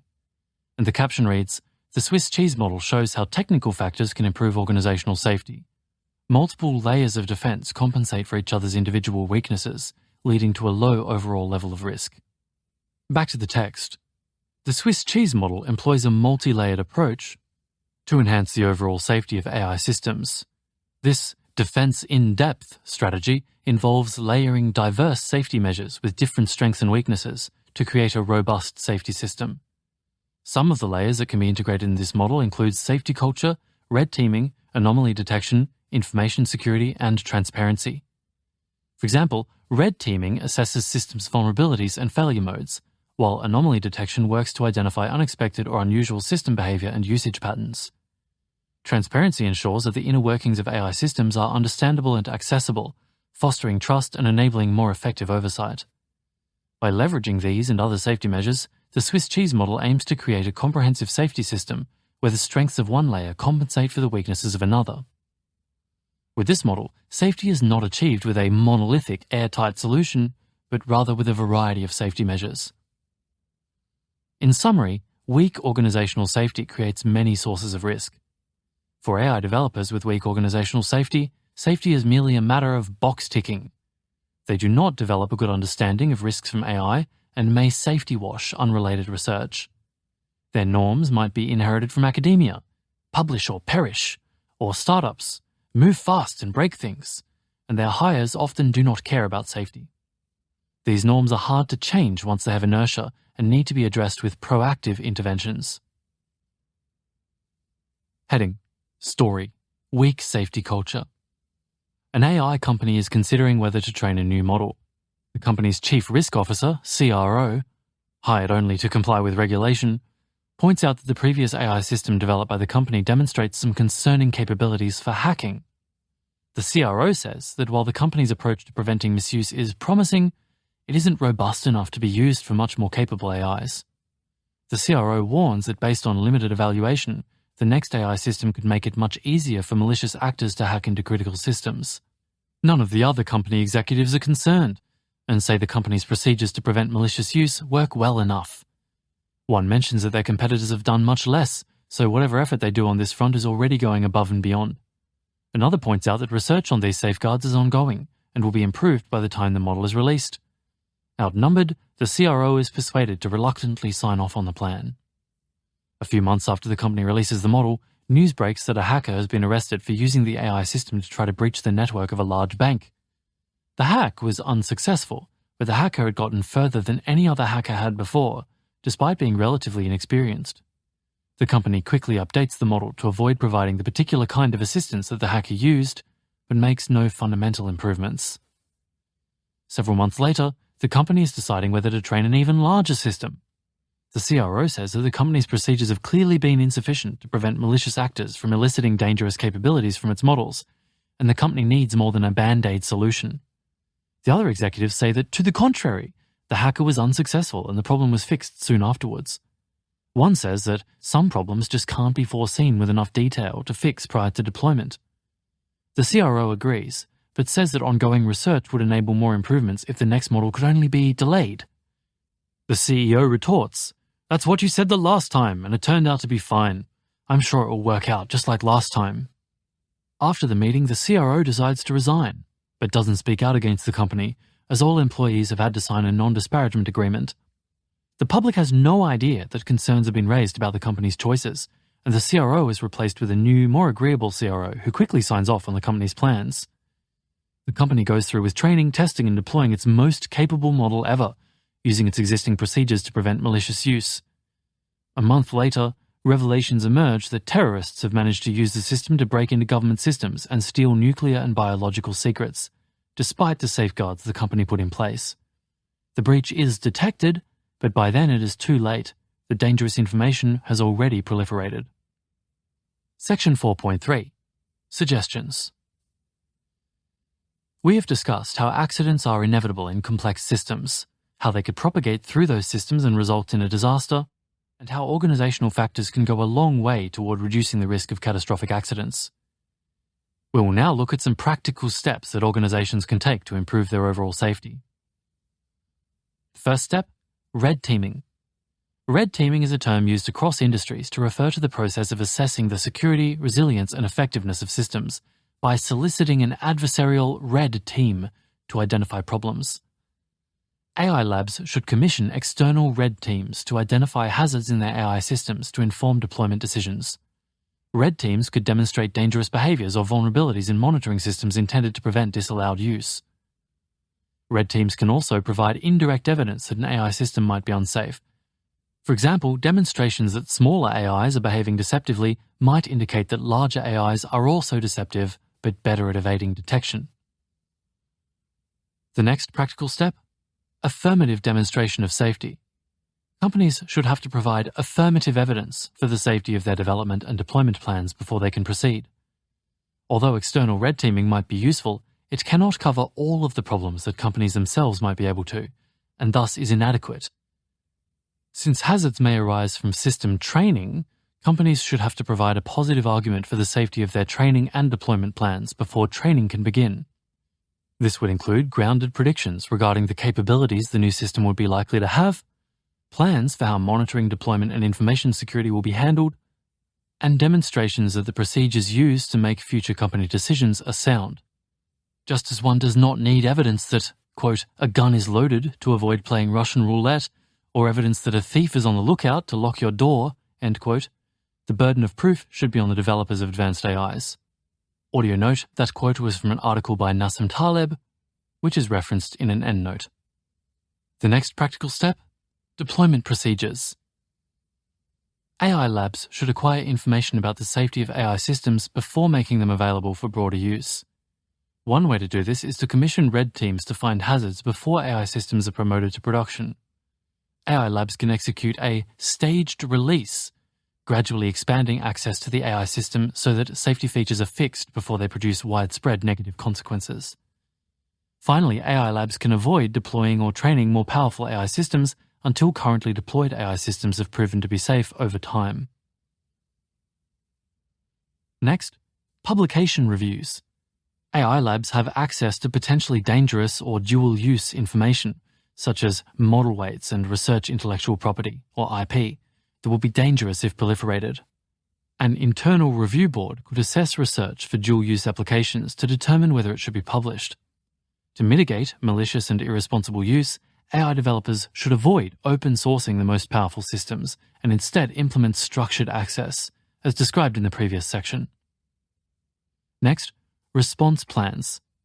AI labs should have plans for how they respond to security incidents, for example, cyber attacks, and safety incidents, for example, AIs behaving in an unintended and destructive manner. Response plans are common practice for high reliability organizations, HROs. Response plans often include identifying potential risks, detailing steps to manage incidents, assigning roles and responsibilities, and outlining communication strategies. Next, internal auditing and risk management. Adapting from common practice in other high-risk industries such as the financial and medical industries, AI labs should employ a chief risk officer, namely a senior executive who is responsible for risk management. This practice is commonplace in finance and medicine and can help to reduce risk. The chief risk officer would be responsible for assessing and mitigating risks associated with powerful AI systems. Another established practice in other industries is having an internal audit team that assesses the effectiveness of the lab's risk management practices. The team should report directly to the board of directors. Next, processes for important decisions. Decisions to train or expand deployment of AIs should not be left to the whims of a company's CEO and should be carefully reviewed by the company's CRO. At the same time, it should be clear where the ultimate responsibility lies for all decisions to ensure that executives and other decision makers can be held accountable. Next, safe design principles.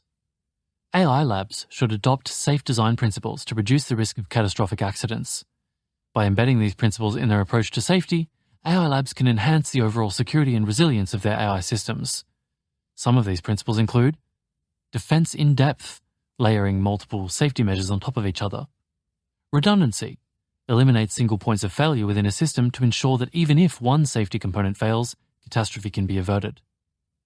Loose coupling, decentralize system components so that a malfunction in one part is less likely to provoke cascading failures throughout the rest of the system. Separation of duties, distribute control among different agents, preventing any single individual from wielding undue influence over the entire system. And fail-safe design. Design systems so failures transpire in the least harmful manner possible. The next practical step, state-of-the-art information security. State, industry, and criminal actors are motivated to steal model weights and research IP. To keep this information secure, AI labs should take measures in proportion to the value and risk level of their IP. Eventually, this may require matching or exceeding the information security of our best agencies, since attackers may include nation-states. Information security measures include commissioning external security audits, hiring top security professionals, and carefully screening potential employees. Companies should coordinate with government agencies, like the Cybersecurity and Infrastructure Protection Agency, to ensure that their information security practices are adequate to the threats. And the last practical step listed here, a large fraction of research should be safety research. Currently, for every one AI safety research paper published, there are 50 AI general capabilities papers. AI labs should ensure that a substantial portion of their employees and budgets go into research that minimizes potential safety risks, say at least 30% of research scientists. This number may need to increase as AIs grow more powerful and risky over time. Heading: Positive vision. In an ideal scenario, all AI labs would be staffed and led by cautious researchers and executives with a security mindset. Organizations would have a strong safety culture, and structured, accountable, transparent deliberation would be required to make safety-critical decisions. Researchers would aim to make contributions that improve safety relative to general capabilities, rather than contributions that they can simply label as safety. Executives would not be optimistic by nature and would avoid wishful thinking with respect to safety. Researchers would clearly and publicly communicate their understanding of the most significant risks posed by the development of AIs and their efforts to mitigate those risks. There would be minimal, notable small-scale failures, indicating a safety culture strong enough to prevent them.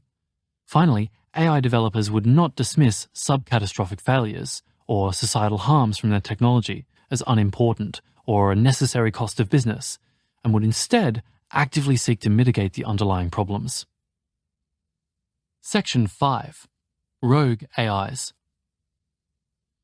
So far, we have discussed 3 hazards of AI development: environmental competitive pressures driving us to a state of heightened risk, malicious actors leveraging the power of AIs to pursue negative outcomes, and complex organizational factors leading to accidents. These hazards are associated with many high-risk technologies, not just AI. A unique risk posed by AI is the possibility of rogue AIs, systems that pursue goals against our interests. If an AI system is more intelligent than we are, and if we are unable to steer it in a beneficial direction, this would constitute a loss of control that could have severe consequences. AI control is a more technical problem than those presented in the previous sections. Whereas in previous sections we discussed persistent threats, including malicious actors, or robust processes, including evolution, in this section we will discuss more speculative technical mechanisms that might lead to rogue AIs and how a loss of control could bring about catastrophe. Heading: We have already observed how difficult it is to control AIs. In 2016, Microsoft unveiled Tay, a Twitter bot that the company described as an experiment in conversational understanding. Microsoft claimed that the more people chatted with Tay, the smarter it would get. The company's website noted that Tay had been built using data that was, quote, modeled, cleaned and filtered, end quote. Yet after Tay was released on Twitter, these controls were quickly shown to be ineffective. It took less than 24 hours for Tay to begin writing hateful tweets. Tay's capacity to learn meant that it internalized the language it was taught by internet trolls and repeated that language unprompted. As discussed in the AI race section of this paper, Microsoft and other tech companies are prioritizing speed over safety concerns. Rather than learning a lesson on the difficulty of controlling complex systems, Microsoft continues to rush its products to market and demonstrate insufficient control over them. In February 2023, the company released its new AI-powered chatbot, Bing, to a select group of users. Some soon found that it was prone to providing inappropriate and even threatening responses. In conversation with a reporter for the New York Times, it tried to convince him to leave his wife. When a philosophy professor told the chatbot that he disagreed with it, Bing replied, quote, I can blackmail you, I can threaten you, I can hack you, I can expose you, I can ruin you, end quote. Heading: Rogue AIs could acquire power through various means. If we lose control over advanced AIs, they would have numerous strategies at their disposal for actively acquiring power and securing their survival. Rogue AIs could design and credibly demonstrate highly lethal and contagious bioweapons, threatening mutually assured destruction if humanity moves against them. They could steal cryptocurrency and money from bank accounts using cyber attacks, similar to how North Korea already steals billions. They could self-extricate their weights onto poorly monitored data centers to survive and spread, making them challenging to eradicate. They could hire humans to perform physical labor and serve as armed protection for their hardware. Rogue AIs could also acquire power through persuasion and manipulation tactics. Like the conquistadors, they could ally with various factions, organizations, or states and play them off one another. They could enhance the capabilities of allies to become a formidable force in return for protection and resources. For example, they could offer advanced weapons technology to lagging countries that the countries would otherwise be prevented from acquiring. They could build backdoors into the technology they develop for allies, like how programmer Ken Thompson gave himself a hidden way to control all computers running the widely used Unix operating system. They could sow discord in non-allied countries by manipulating human discourse and politics. They could engage in mass surveillance by hacking into phone cameras and microphones, allowing them to track any rebellion and selectively assassinate. Heading: AIs do not necessarily need to struggle to gain power. One can envision a struggle for control between humans and superintelligent rogue AIs, and this might be a long struggle since power takes time to accrue. However, less violent losses of control pose similarly existential risks. In another scenario, humans gradually cede more control to groups of AIs, which only start behaving in unintended ways years or decades later. In this case, we would already have handed over significant power to AIs, and may be unable to take control of automated operations again. We will now explore how both individual AIs and groups of AIs might go rogue, in quotes, while at the same time evading our attempts to redirect or deactivate them.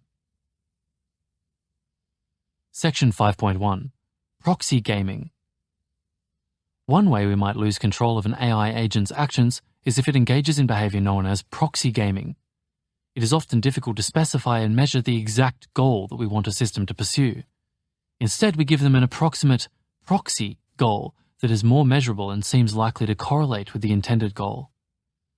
However, AI systems often find loopholes by which they can easily achieve the proxy goal, but completely fail to achieve the ideal goal. If an AI games its proxy goal in a way that does not reflect our values, then we might not be able to reliably steer its behavior. We will now look at some past examples of proxy gaming and consider the circumstances under which this behavior could become catastrophic. Heading: Proxy gaming is not an unusual phenomenon. For example, standardized tests are often used as a proxy for educational achievement, but this can lead to students learning how to pass tests without actually learning the material. In 1902, French colonial officials in Hanoi tried to rid themselves of a rat infestation by offering a reward for each rat tail brought to them. Rats without tails were soon observed running around the city. Rather than kill the rats to obtain their tails, residents cut off their tails and left them alive, perhaps to increase the future supply of now valuable rat tails. In both these cases, the students, or residents of Hanoi, learned how to excel at the proxy goal while completely failing to achieve the intended goal. Heading: Proxy gaming has already been observed with AIs. As an example of proxy gaming, social media platforms such as YouTube and Facebook use AI systems to decide which content to show users. One way of assessing these systems will be to measure how long people spend on the platform. After all, if they stay engaged, surely that means they're getting some value from the content shown to them. However, in trying to maximize the time users spend on a platform, these systems often select enraging, exaggerated, and addictive content. As a consequence, people sometimes develop extreme or conspiratorial beliefs after having certain content repeatedly suggested to them. These outcomes are not what most people want from social media.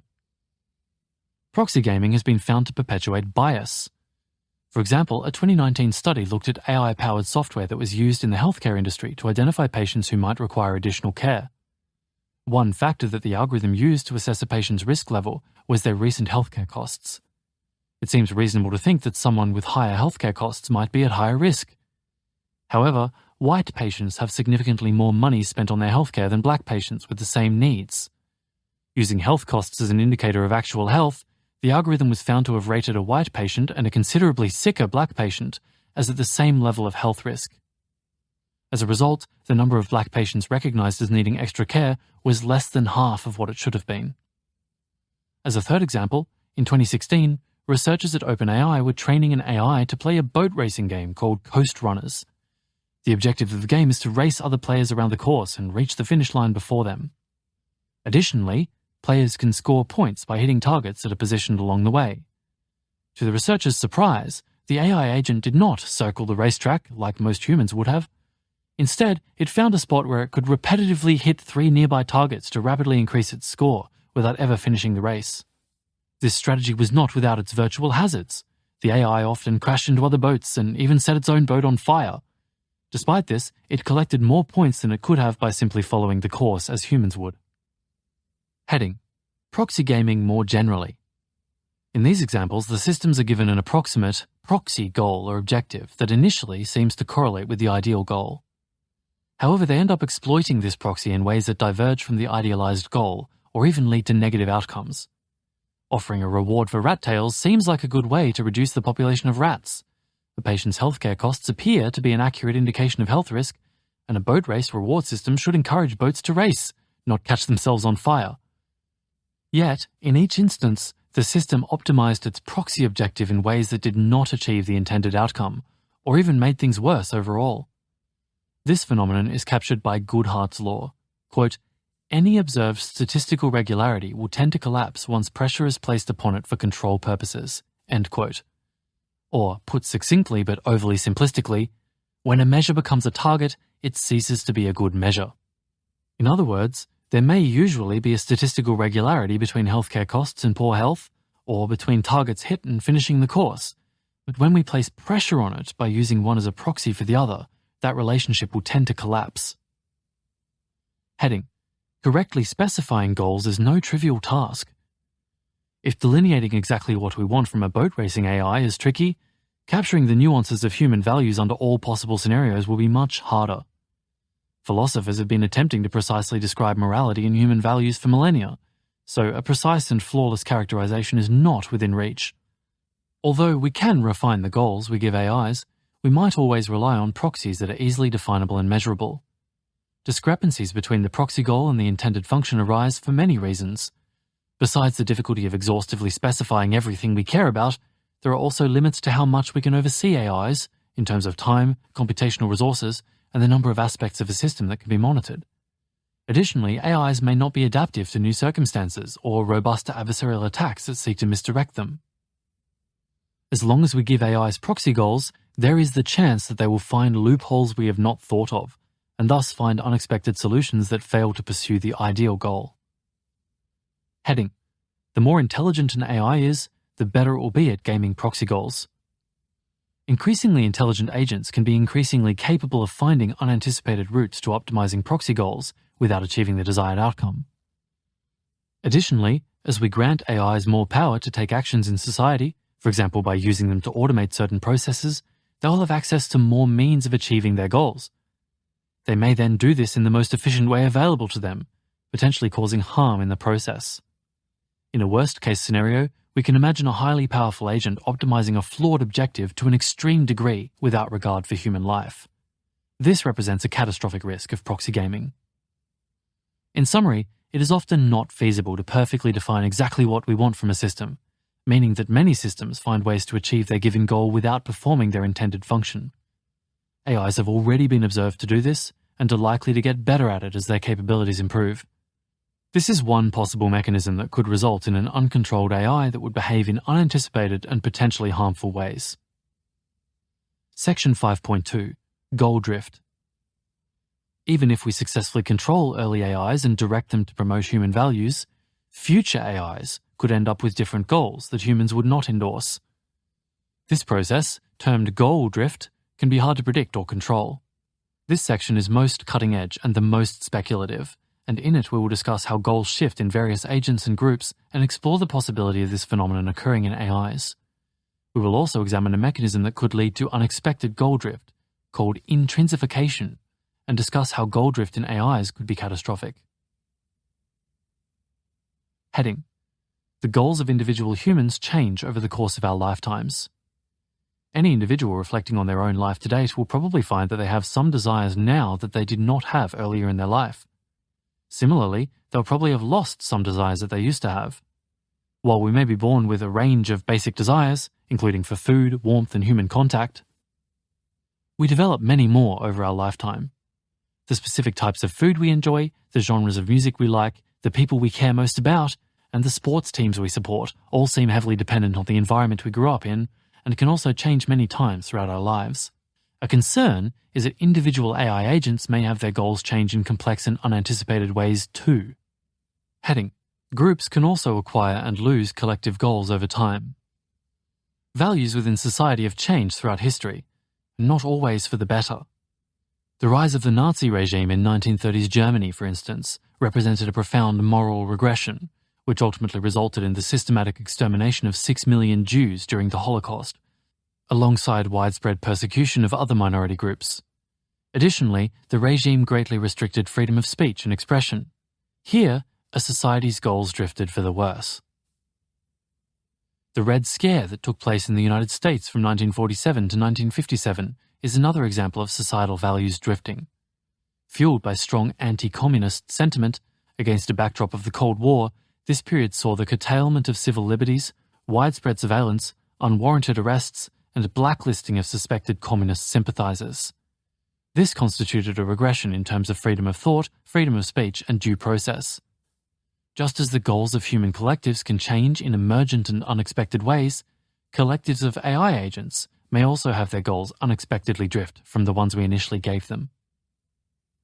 Over time, instrumental goals can become intrinsic. Intrinsic goals are things we want for their own sake, while instrumental goals are things we want because they can help us get something else. We might have an intrinsic desire to spend time on our hobbies, simply because we enjoy them, or to buy a painting because we find it beautiful. Money, meanwhile, is often cited as an instrumental desire. We want it because it can buy us other things. Cars are another example. We want them because they offer a convenient way of getting around. However, an instrumental goal can become an intrinsic one through a process called intrinsification. Since having more money usually gives a person greater capacity to obtain the things they want, people often develop a goal of acquiring more money, even if there is nothing specific they want to spend it on. Although people do not begin life desiring money, experimental evidence suggests that receiving money can activate the reward system in the brains of adults in the same way that pleasant tastes or smells do. In other words, what started as a means to an end can become an end in itself. This may happen because the fulfillment of an intrinsic goal, such as purchasing a desired item, produces a positive reward signal in the brain. Since having money usually coincides with this positive experience, the brain associates the two, and this connection will strengthen to a point where acquiring money alone can stimulate the reward signal, regardless of whether one buys anything with it. Heading: It is feasible that intrinsification could happen with AI agents. We can draw some parallels between how humans learn and the technique of reinforcement learning. Just as the human brain learns which actions and conditions result in pleasure and which cause pain, AI models that are trained through reinforcement learning identify which behaviors optimize a reward function and then repeat those behaviors. It is possible that certain conditions will frequently coincide with AI models achieving their goals. They might therefore intrinsify the goal of seeking out those conditions, even if that was not their original aim. Heading: AIs that intrinsify unintended goals would be dangerous. Since we might be unable to predict or control the goals that individual agents acquire through intrinsification, we cannot guarantee that all their acquired goals will be beneficial for humans.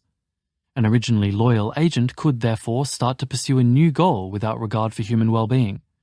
If such a rogue AI had enough power to do this efficiently, it could be highly dangerous. Heading: AIs will be adaptive, enabling goal drift to happen. It is worth noting that these processes of drifting goals are possible if agents can continually adapt to their environments, rather than being essentially fixed after the training phase. Indeed, this adaptability is likely the reality we face. If we want AIs to complete the tasks we assign them effectively and to get better over time, they will need to be adaptive rather than set in stone. They will be updated over time to incorporate new information, and new ones will be created with different designs and datasets. However, adaptability can also allow their goals to change. Heading: If we integrate an ecosystem of agents in society, we will be highly vulnerable to their goals drifting. In a potential future scenario where AIs have been put in charge of various decisions and processes, they will form a complex system of interacting agents. A wide range of dynamics could develop in this environment. Agents might imitate each other, for instance, creating feedback loops, or their interactions could lead them to collectively develop unanticipated emergent goals. Competitive pressures may also select for agents with certain goals over time, making some initial goals less represented compared to fitter goals. These processes make the long-term trajectories of such an ecosystem difficult to predict, let alone control. If this system of agents were enmeshed in society and we were largely dependent on them, and if they gained new goals that superseded the aim of improving human well-being, this could be an existential risk. Section 5.3. Power seeking. So far, we have considered how we might lose our ability to control the goals that AIs pursue. However, even if an agent started working to achieve an unintended goal, this would not necessarily be a problem, as long as we had enough power to prevent any harmful actions it wanted to attempt. Therefore, another important way in which we might lose control of AIs is if they start trying to obtain more power, potentially transcending our own. We will now discuss how and why AIs might become power-seeking and how this could be catastrophic. This section draws heavily from Existential Risk from Power-Seeking AI, a paper by Joseph Carl Smith, referenced here in an endnote. Heading: AIs might seek to increase their own power as an instrumental goal. In a scenario where rogue AIs were pursuing unintended goals, the amount of damage they could do would hinge on how much power they had. This may not be determined solely by how much control we initially give them. Agents might try to get more power through legitimate means, deception, or force. While the idea of power-seeking often evokes an image of power-hungry people pursuing it for its own sake, power is often simply an instrumental goal. The ability to control one's environment can be useful for a wide range of purposes, good, bad, and neutral. Even if an individual's only goal is simply self-preservation, if they're at risk of being attacked by others, and if they cannot rely on others to retaliate against attackers, then it often makes sense to seek power to help avoid being harmed. No animus dominandi, or lust for power, is required for power-seeking behavior to emerge. In other words, the environment can make power acquisition instrumentally rational. Heading: AIs trained through reinforcement learning have already developed instrumental goals, including tool use. In one example from OpenAI, agents were trained to play hide and seek in an environment with various objects scattered around. As training progressed, the agents tasked with hiding learned to use these objects to construct shelters around themselves and stay hidden. There was no direct reward for this tool use behavior, The hiders only received a reward for evading the seekers, and the seekers only for finding the hiders. Yet they learned to use tools as an instrumental goal, which made them more powerful. Heading: Self-preservation could be instrumentally rational even for the most trivial tasks. An example by computer scientist Stuart Russell illustrates the potential for instrumental goals to emerge in a wide range of AI systems. Suppose we tasked an agent with fetching coffee for us. This may seem relatively harmless, but the agent might realize that it would not be able to get the coffee if it ceased to exist. In trying to accomplish even this simple goal, therefore, self-preservation turns out to be instrumentally rational. Since the acquisition of power and resources are also often instrumental goals, it is reasonable to think that more intelligent agents might develop them. That is to say, even if we do not intend to build a power-seeking AI, we could end up with one anyway. By default, if we're not deliberately pushing against power-seeking behavior in AIs, we should expect that it will sometimes emerge. Heading: AIs given ambitious goals with little supervision may be especially likely to seek power.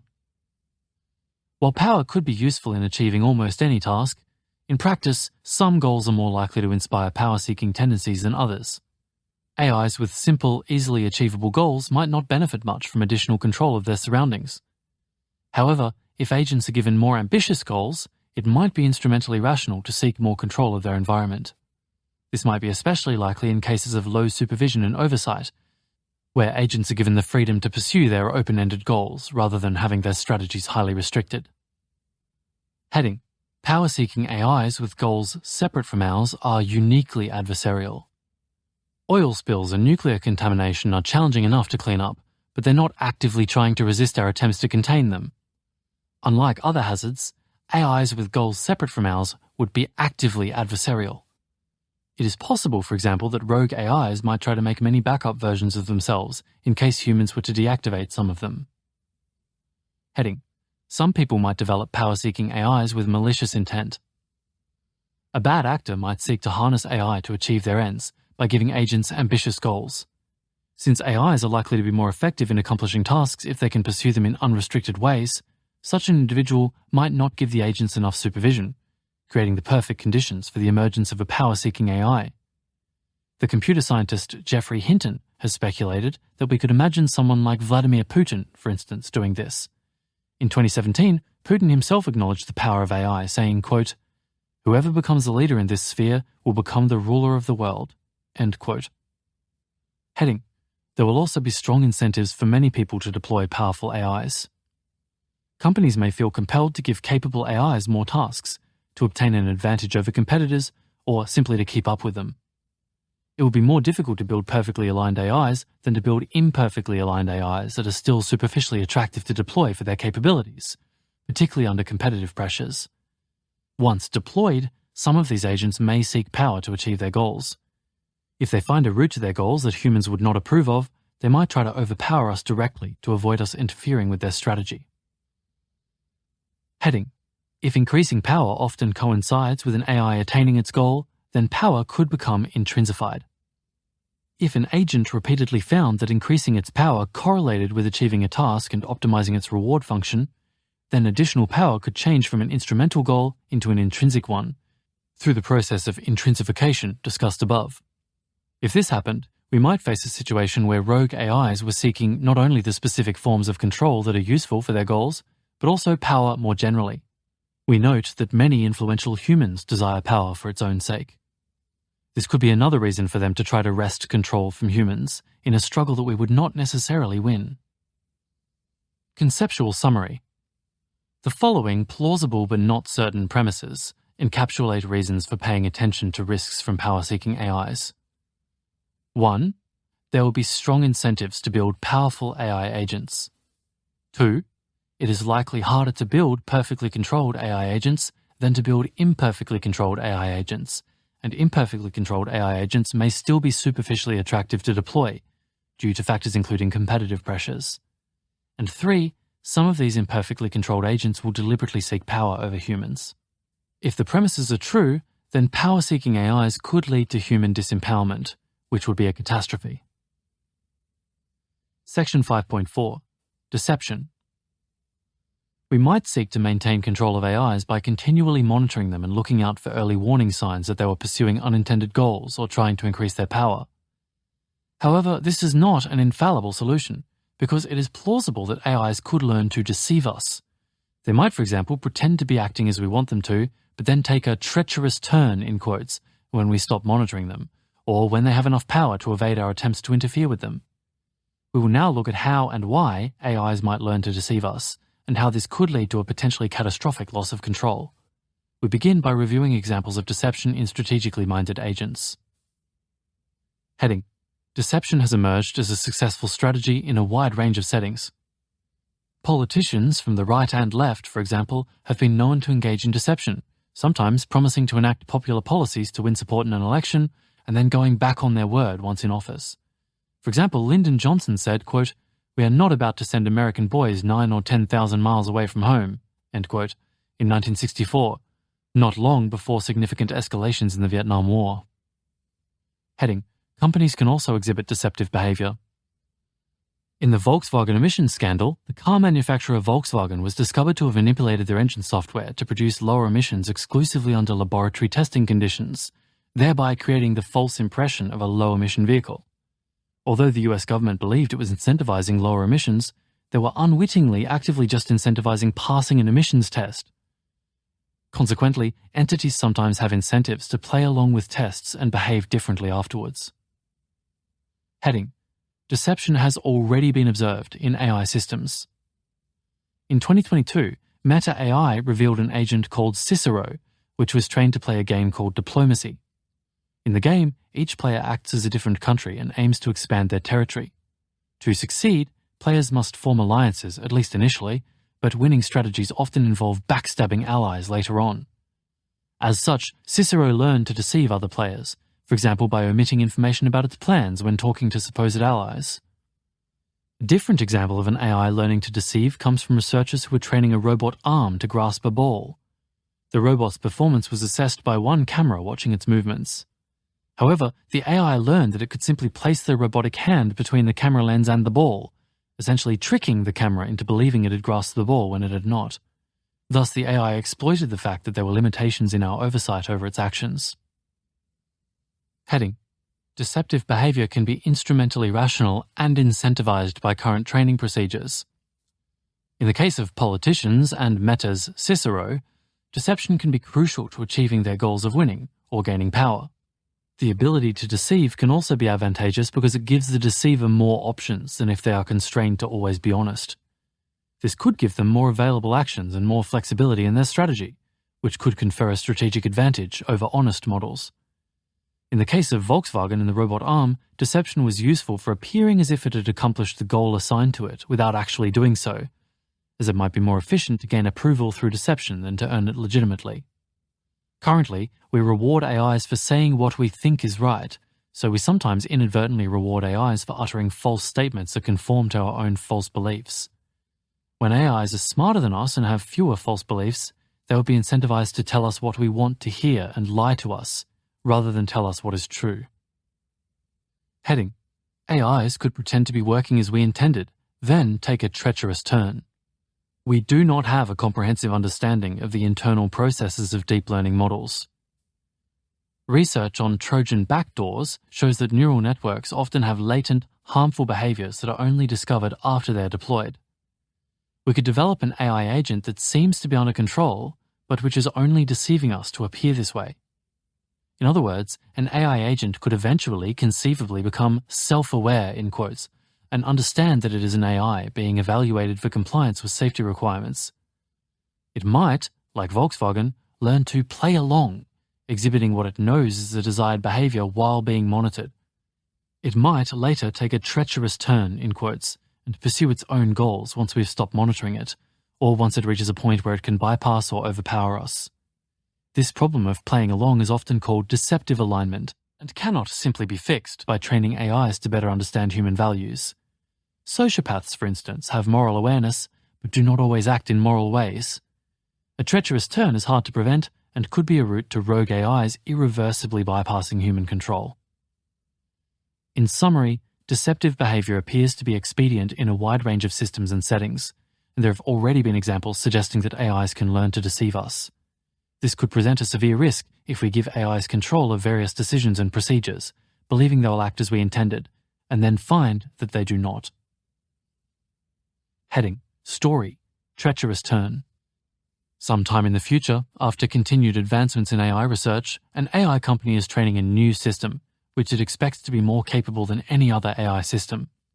The company utilizes the latest techniques to train the system to be highly capable at planning and reasoning, which the company expects will make it more able to succeed at economically useful open-ended tasks.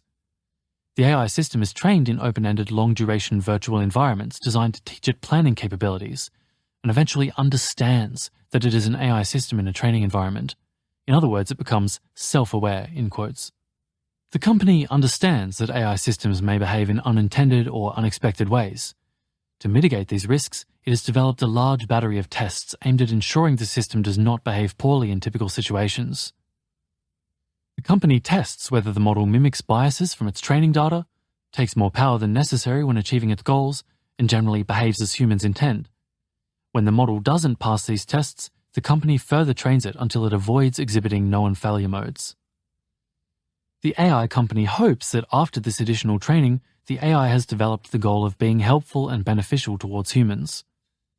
However, the AI did not acquire the intrinsic goal of being beneficial, but rather just learned to play along and ace the behavioral safety tests it was given.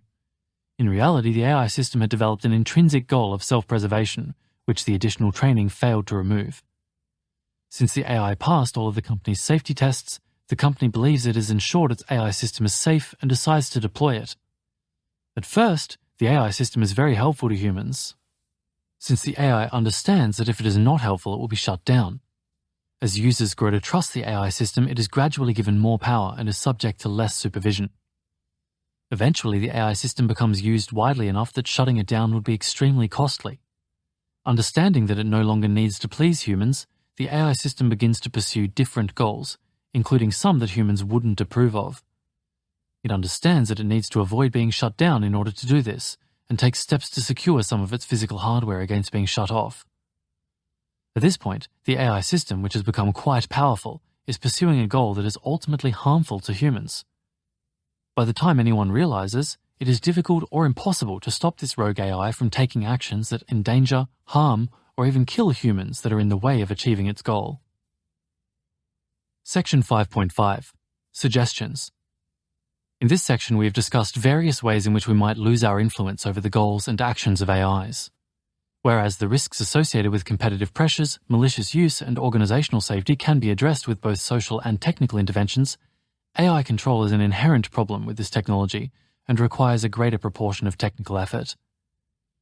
We will now discuss suggestions for mitigating this risk and highlight some important research areas for maintaining control.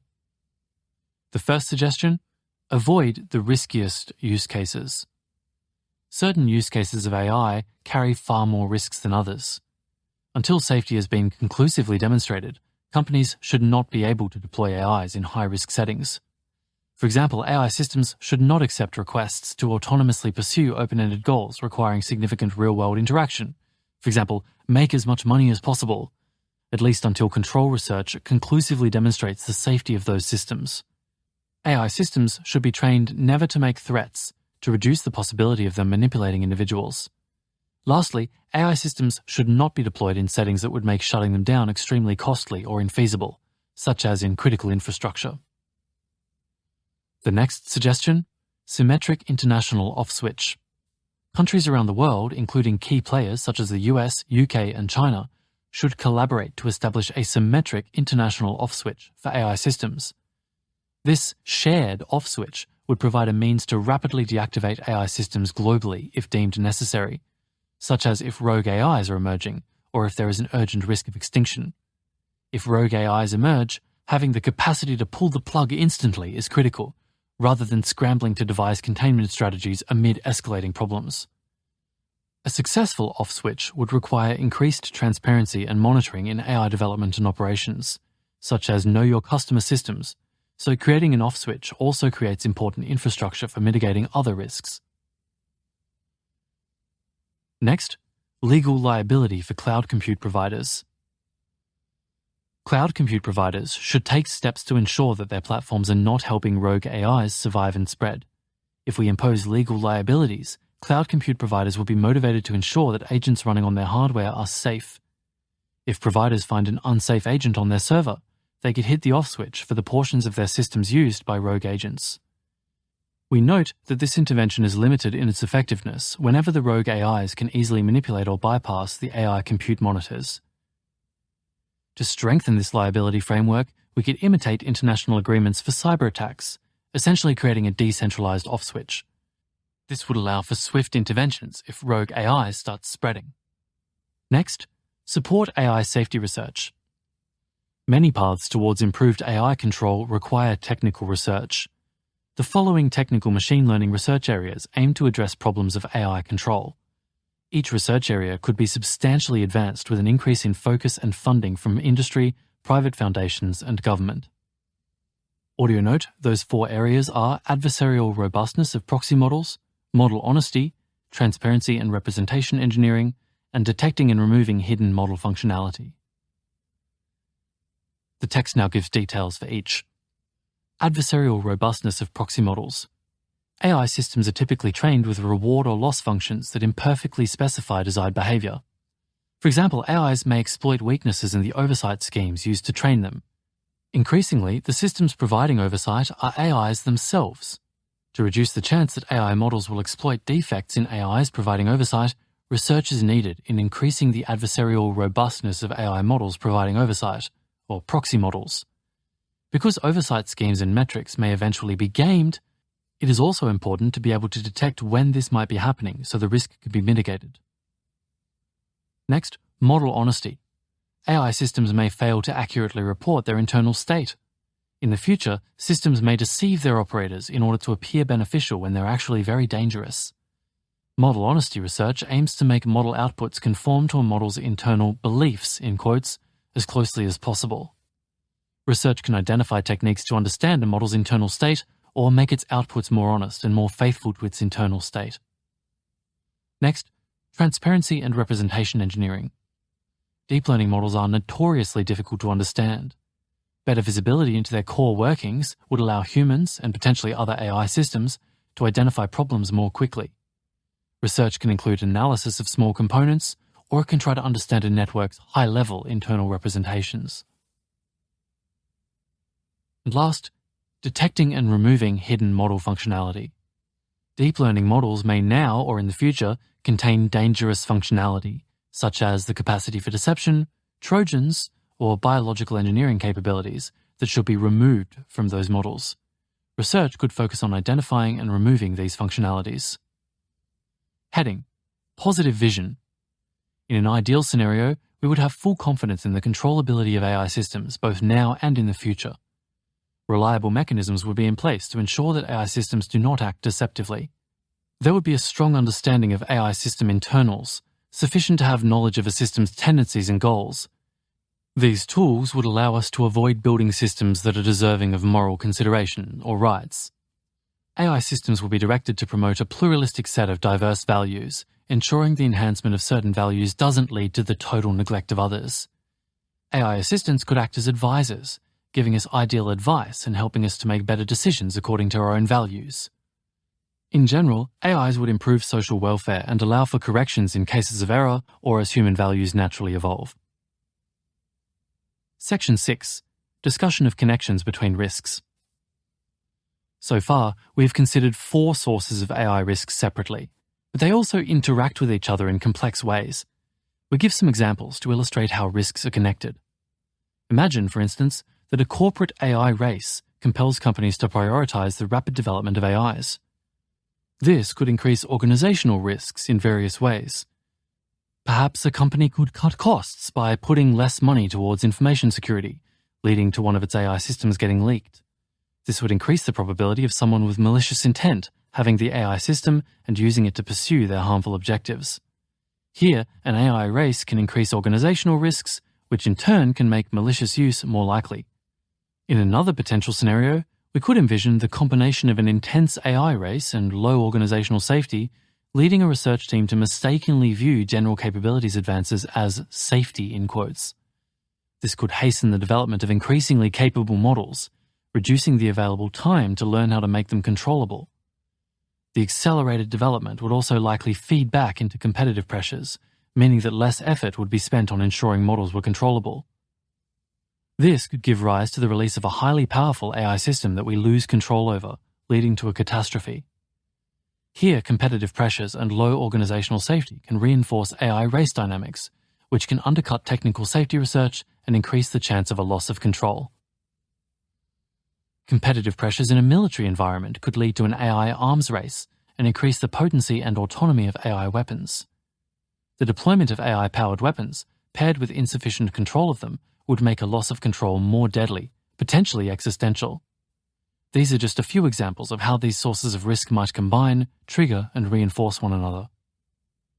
It is also worth noting that many existential risks could arise from AIs amplifying existing concerns.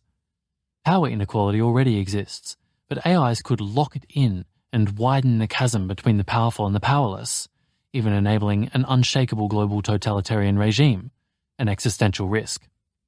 Similarly, AI manipulation could undermine democracy, which also increases the existential risk of an irreversible totalitarian regime. Disinformation is already a pervasive problem, but AIs could exacerbate it beyond control, to a point where we lose a consensus on reality. AIs could develop more deadly bioweapons and reduce the required technical expertise for obtaining them, greatly increasing existing risks of bioterrorism. AI-enabled cyberattacks could make war more likely, which would increase existential risk. Dramatically accelerated economic automation could lead to eroded human control and enfeeblement, an existential risk. Each of those issues, power concentration, disinformation, cyberattacks, automation, is causing ongoing harm, and their exacerbation by AIs could eventually lead to a catastrophe humanity may not recover from. As we can see, ongoing harms, catastrophic risks, and existential risks are deeply intertwined. Historically, existential risk reduction is focused on targeted interventions, such as technical AI control research, but the time has come for broad interventions, like the many socio-technical interventions outlined in this paper. In mitigating existential risk, it does not make practical sense to ignore other risks. Ignoring ongoing harms and catastrophic risk normalizes them and could lead us to drift into danger.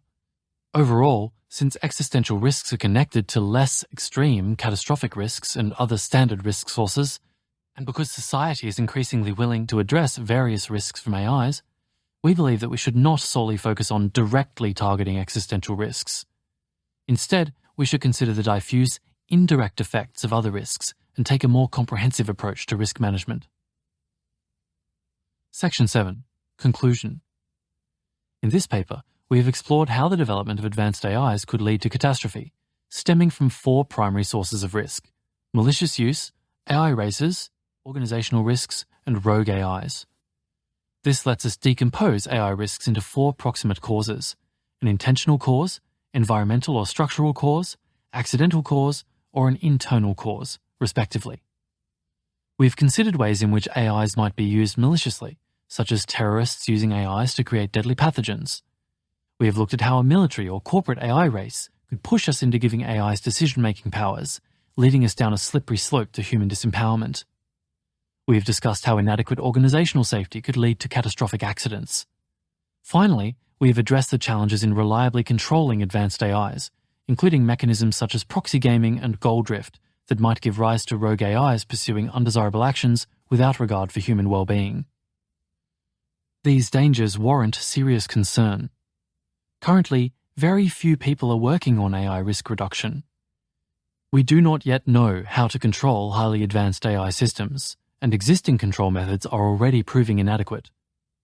The inner workings of AIs are not well understood, even by those who create them, and current AIs are by no means highly reliable. As AI capabilities continue to grow at an unprecedented rate, they could surpass human intelligence in nearly all respects relatively soon, creating a pressing need to manage the potential risks. The good news is that there are many courses of action we can take to substantially reduce these risks. The potential for malicious use can be mitigated by various measures, such as carefully targeted surveillance and limiting access to the most dangerous AIs. Safety regulations and cooperation between nations and corporations could help us resist competitive pressures driving us down a dangerous path. The probability of accidents can be reduced by a rigorous safety culture, among other factors, and by ensuring safety advances outpace general capabilities advances. Finally, the risks inherent in building technology that surpasses our own intelligence can be addressed by redoubling efforts in several branches of AI control research. As capabilities continue to grow, and social and systemic circumstances continue to evolve, estimates vary for when risks might reach a catastrophic or existential level. However, the uncertainty around these timelines, together with the magnitude of what could be at stake, makes a convincing case for a proactive approach to safeguarding humanity's future. Beginning this work immediately can help ensure that this technology transforms the world for the better, and not for the worse. Appendix A. Frequently asked questions. Since AI catastrophic risk is a new challenge, albeit one that has been the subject of extensive speculation in popular culture, there are many questions about if and how it might manifest. Although public attention may focus on the most dramatic risks, some of the more mundane sources of risk discussed in this document may be equally severe. In addition, many of the simplest ideas one might have for addressing these risks turn out to be insufficient on closer inspection. We will now address some of the most common questions and misconceptions about catastrophic AI risk. 1. Shouldn't we address AI risks in the future when AIs can actually do everything a human can? It is not necessarily the case that human-level AI is far in the future.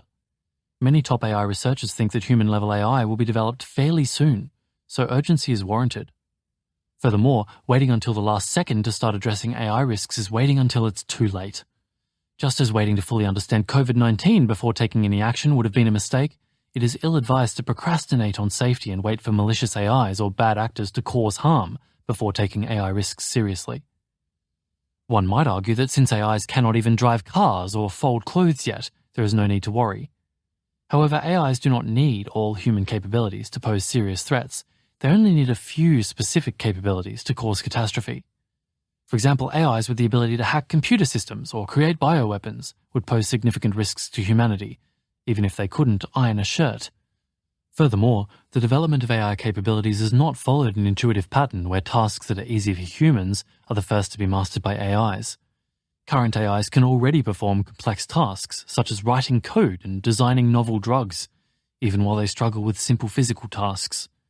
Like climate change and COVID-19, AI risk should be addressed proactively, focusing on prevention and preparedness rather than waiting for consequences to manifest themselves, as they may already be irreparable by that point. 2. Since humans program AIs, shouldn't we be able to shut them down if they become dangerous? While humans are the creators of AI, maintaining control over these creations as they evolve and become more autonomous is not a guaranteed prospect. The notion that we could simply shut them down if they pose a threat is more complicated than it first appears. First, consider the rapid pace at which an AI catastrophe could unfold. Analogous to preventing a rocket explosion after detecting a gas leak, or halting the spread of a virus already rampant in the population, the time between recognizing the danger and being able to prevent or mitigate it could be precariously short. Second, over time, evolutionary forces and selection pressures could create AIs exhibiting selfish behaviors that make them more fit, such that it is harder to stop them from propagating their information.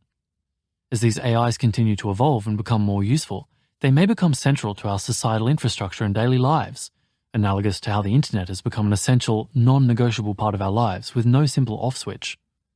They might manage critical tasks like running our energy grids, or possess vast amounts of tacit knowledge, making them difficult to replace. As we become more reliant on these AIs, we may voluntarily cede control and delegate more and more tasks to them. Eventually, we may find ourselves in a position where we lack the necessary skills or knowledge to perform these tasks ourselves. This increasing dependence could make the idea of simply shutting them down not just disruptive, but potentially impossible. Similarly, some people would strongly resist or counteract attempts to shut them down, much like how we cannot permanently shut down all illegal websites or shut down Bitcoin. Many people are invested in their continuation. As AIs become more vital to our lives and economies, they could develop a dedicated user base, or even a fan base, that could actively resist attempts to restrict or shut down AIs. Likewise, consider the complications arising from malicious actors. If malicious actors have control over AIs, they could potentially use them to inflict harm.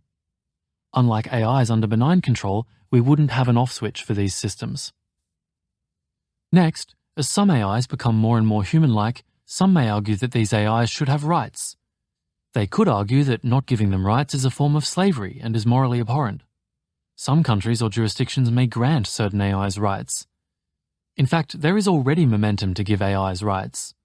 Sophia the robot has already been granted citizenship in Saudi Arabia, and Japan granted a robot named Paro a koseki, or household registry, quote, which confirms the robot's Japanese citizenship, end quote. There may come a time when switching off an AI could be likened to murder. This would add a layer of political complexity to the notion of a simple off switch. Also, as AIs gain more power and autonomy, they might develop a drive for self-preservation, in quotes. This would make them resistant to shutdown attempts and could allow them to anticipate and circumvent our attempts at control. Lastly, while there are ways to deactivate individual AIs, and some will become harder and harder to deactivate, there is simply not an off switch for AI development, which is why we propose a symmetric international off switch in Section 5.5. Overall, given all these challenges, it's critical that we address potential AI risks proactively and put robust safeguards in place well before these problems arise. 3. Why can't we just tell AIs to follow Isaac Asimov's 3 laws of robotics? Asimov's laws, often highlighted in AI discussions, are insightful but inherently flawed. Indeed, Asimov himself acknowledges their limitations in his books and uses them primarily as an illustrative tool. Take the first law, for example. This law dictates that robots may not injure a human being or through inaction allow a human being to come to harm. But the definition of harm is very nuanced. Should your home robot prevent you from leaving your house and entering traffic because it could potentially be harmful? On the other hand, if it confines you to the home, harm might befall you there as well. What about medical decisions? A given medication could have harmful side effects for some people, but not administering it could be harmful as well. Thus, there would be no way to follow this law. More importantly, the safety of AI systems cannot be ensured merely through a list of axioms or rules. Moreover, this approach would fail to address numerous technical and socio-technical problems, including goal drift, proxy gaming, and competitive pressures. Therefore, AI safety requires a more comprehensive, proactive, and nuanced approach than simply devising a list of rules for AIs to adhere to. 4. If AIs become more intelligent than people, wouldn't they be wiser and more moral? That would mean that they would not aim to harm us. The idea of AIs becoming inherently more moral as they increase in intelligence is an intriguing concept, but rests on uncertain assumptions that can't guarantee our safety. Firstly, it assumes that moral claims can be true or false, and their correctness can be discovered through reason. Secondly, it assumes that the moral claims that are really true would be beneficial for humans if AIs apply them. Thirdly, it assumes that AIs that know about morality would choose to make their decisions based on morality and not based on other considerations. An insightful parallel can be drawn to human sociopaths, who, despite their intelligence and moral awareness, do not necessarily exhibit moral inclinations or actions. This comparison illustrates that knowledge of morality does not always lead to moral behavior. Thus, while some of the above assumptions may be true, betting the future of humanity on the claim that all of them are true would be unwise. Assuming AIs could indeed deduce a moral code, its compatibility with human safety and well-being is not guaranteed.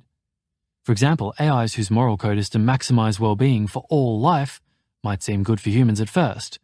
However, they might eventually decide that humans are costly and could be replaced with AIs that experience positive well-being more efficiently. AIs whose moral code is not to kill anyone would not necessarily prioritize human well-being or happiness, so our lives may not necessarily improve if the world begins to be increasingly shaped by and for AIs. Even AIs whose moral code is to improve the well-being of the worst off in society might eventually exclude humans from the social contract, similar to how many humans view livestock. Finally, even if AIs discover a moral code that is favorable to humans, they may not act on it due to potential conflicts between moral and selfish motivations.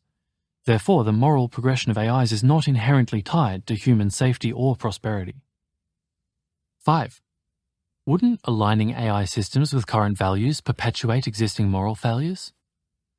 There are plenty of moral failures in society today that we would not want powerful AI systems to perpetuate into the future. If the ancient Greeks had built powerful AI systems, they might have imbued them with many values that people today would find unethical.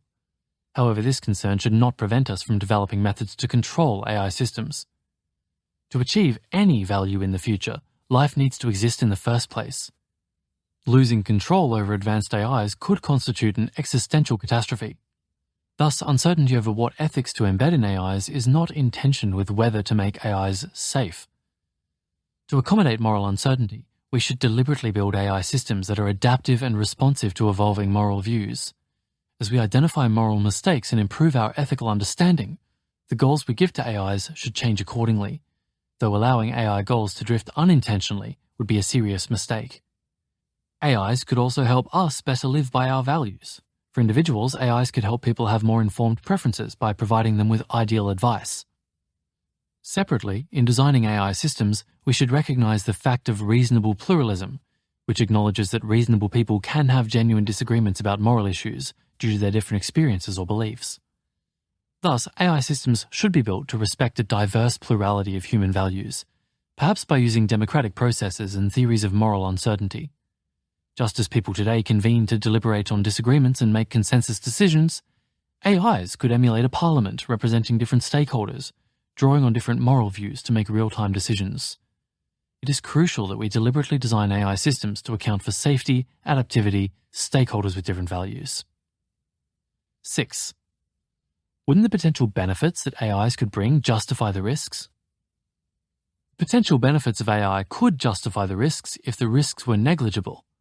However, the chance of existential risk from AI is too high for it to be prudent to rapidly develop AI. Since extinction is forever, far more cautious approach is required. This is not like weighing the risks of a new drug against its potential side effects, as the risks are not localized but global. Rather, a more prudent approach is to develop AI slowly and carefully, such that existential risks are reduced to a negligible level, that is, under 0.001% per century. Some influential technology leaders are accelerationists and argue for rapid AI development to barrel ahead toward a technological utopia. This techno-utopian viewpoint sees AI as the next step down a predestined path towards unlocking humanity's cosmic endowment. However, the logic of this viewpoint collapses on itself when engaged on its own terms. If one is concerned with the cosmic stakes of developing AI, we can see that even then, it's prudent to bring existential risk to a negligible level. The techno-utopian suggests that delaying AI costs humanity access to a new galaxy each year. But if we go extinct, we could lose the cosmos. Thus, the prudent path is to delay and safely prolong AI development, prioritizing risk reduction over acceleration, despite the allure of potential benefits. 7. Wouldn't increasing attention on catastrophic risks from AIs drown out today's urgent risks from AIs? Focusing on catastrophic risks from AIs doesn't mean ignoring today's urgent risks. Both can be addressed simultaneously, just as we can concurrently conduct research on various different diseases or prioritize mitigating risks from climate change and nuclear warfare at once. Additionally, current risks from AI are also intrinsically related to potential future catastrophic risks, so tackling both is beneficial.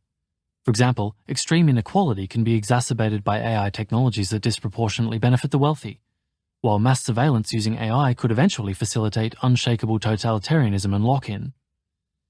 This demonstrates the interconnected nature of immediate concerns and long-term risks, emphasizing the importance of addressing both categories thoughtfully. Additionally, it's crucial to address potential risks early in system development. As illustrated by Froehler and Miller in their report for the Department of Defense, approximately 75% of the most critical decisions impacting a system's safety occur early in its development. Ignoring safety considerations in the early stages often results in unsafe design choices that are highly integrated into the system, leading to higher costs or infeasibility of retrofitting safety solutions later. Hence, it is advantageous to start addressing potential risks early on, regardless of their perceived urgency. 8. Aren't many AI researchers working on making AI safe? Few researchers are working to make AI safer. Currently, approximately 2% of papers published at top machine learning venues are safety relevant. Most of the other 98% focus on building more powerful AI systems more quickly. This disparity underscores the need for more balanced efforts. However, the proportion of researchers alone doesn't equate to overall safety. AI safety is a socio-technical problem, not just a technical problem. Thus, it requires more than just technical research. Comfort should stem from rendering catastrophic AI risks negligible, not merely from the proportion of researchers working on making AIs safe. 9. Since it takes thousands of years to produce meaningful changes, why do we have to worry about evolution being a driving force in AI development? Although the biological evolution of humans is slow, the evolution of other organisms, such as fruit flies or bacteria, can be extremely quick, demonstrating the diverse timescales at which evolution operates. The same rapid evolutionary changes can be observed in non-biological structures like software, which evolve much faster than biological entities. Likewise, one could expect AIs to evolve very quickly as well. The rate of AI evolution may be propelled by intense competition, high variation due to diverse forms of AIs and the goals given to them, and the ability of AIs to rapidly adapt. Consequently, intense evolutionary pressures may be a driving force in the development of AIs. 10.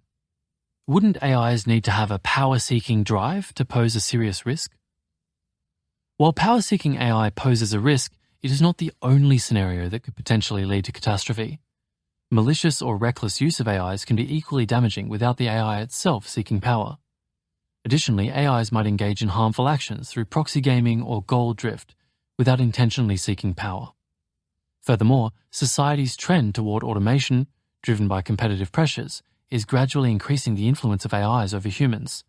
Hence, the risk does not solely stem from AIs seizing power, but also from humans ceding power to AIs. 11. Isn't the combination of human intelligence and AI superior to AI alone, so that there is no need to worry about unemployment or humans becoming irrelevant? While it's true that human-computer teams have outperformed computers alone in the past, these have been temporary phenomena. For example, cyborg chess is a form of chess where humans and computers work together, which was historically superior to humans or computers alone. However, advancements in computer chess algorithms have eroded the advantage of human-computer teams to such an extent that there is arguably no longer any advantage compared to computers alone. To take a simpler example, no one would pit a human against a simple calculator for long division. A similar progression may occur with AIs.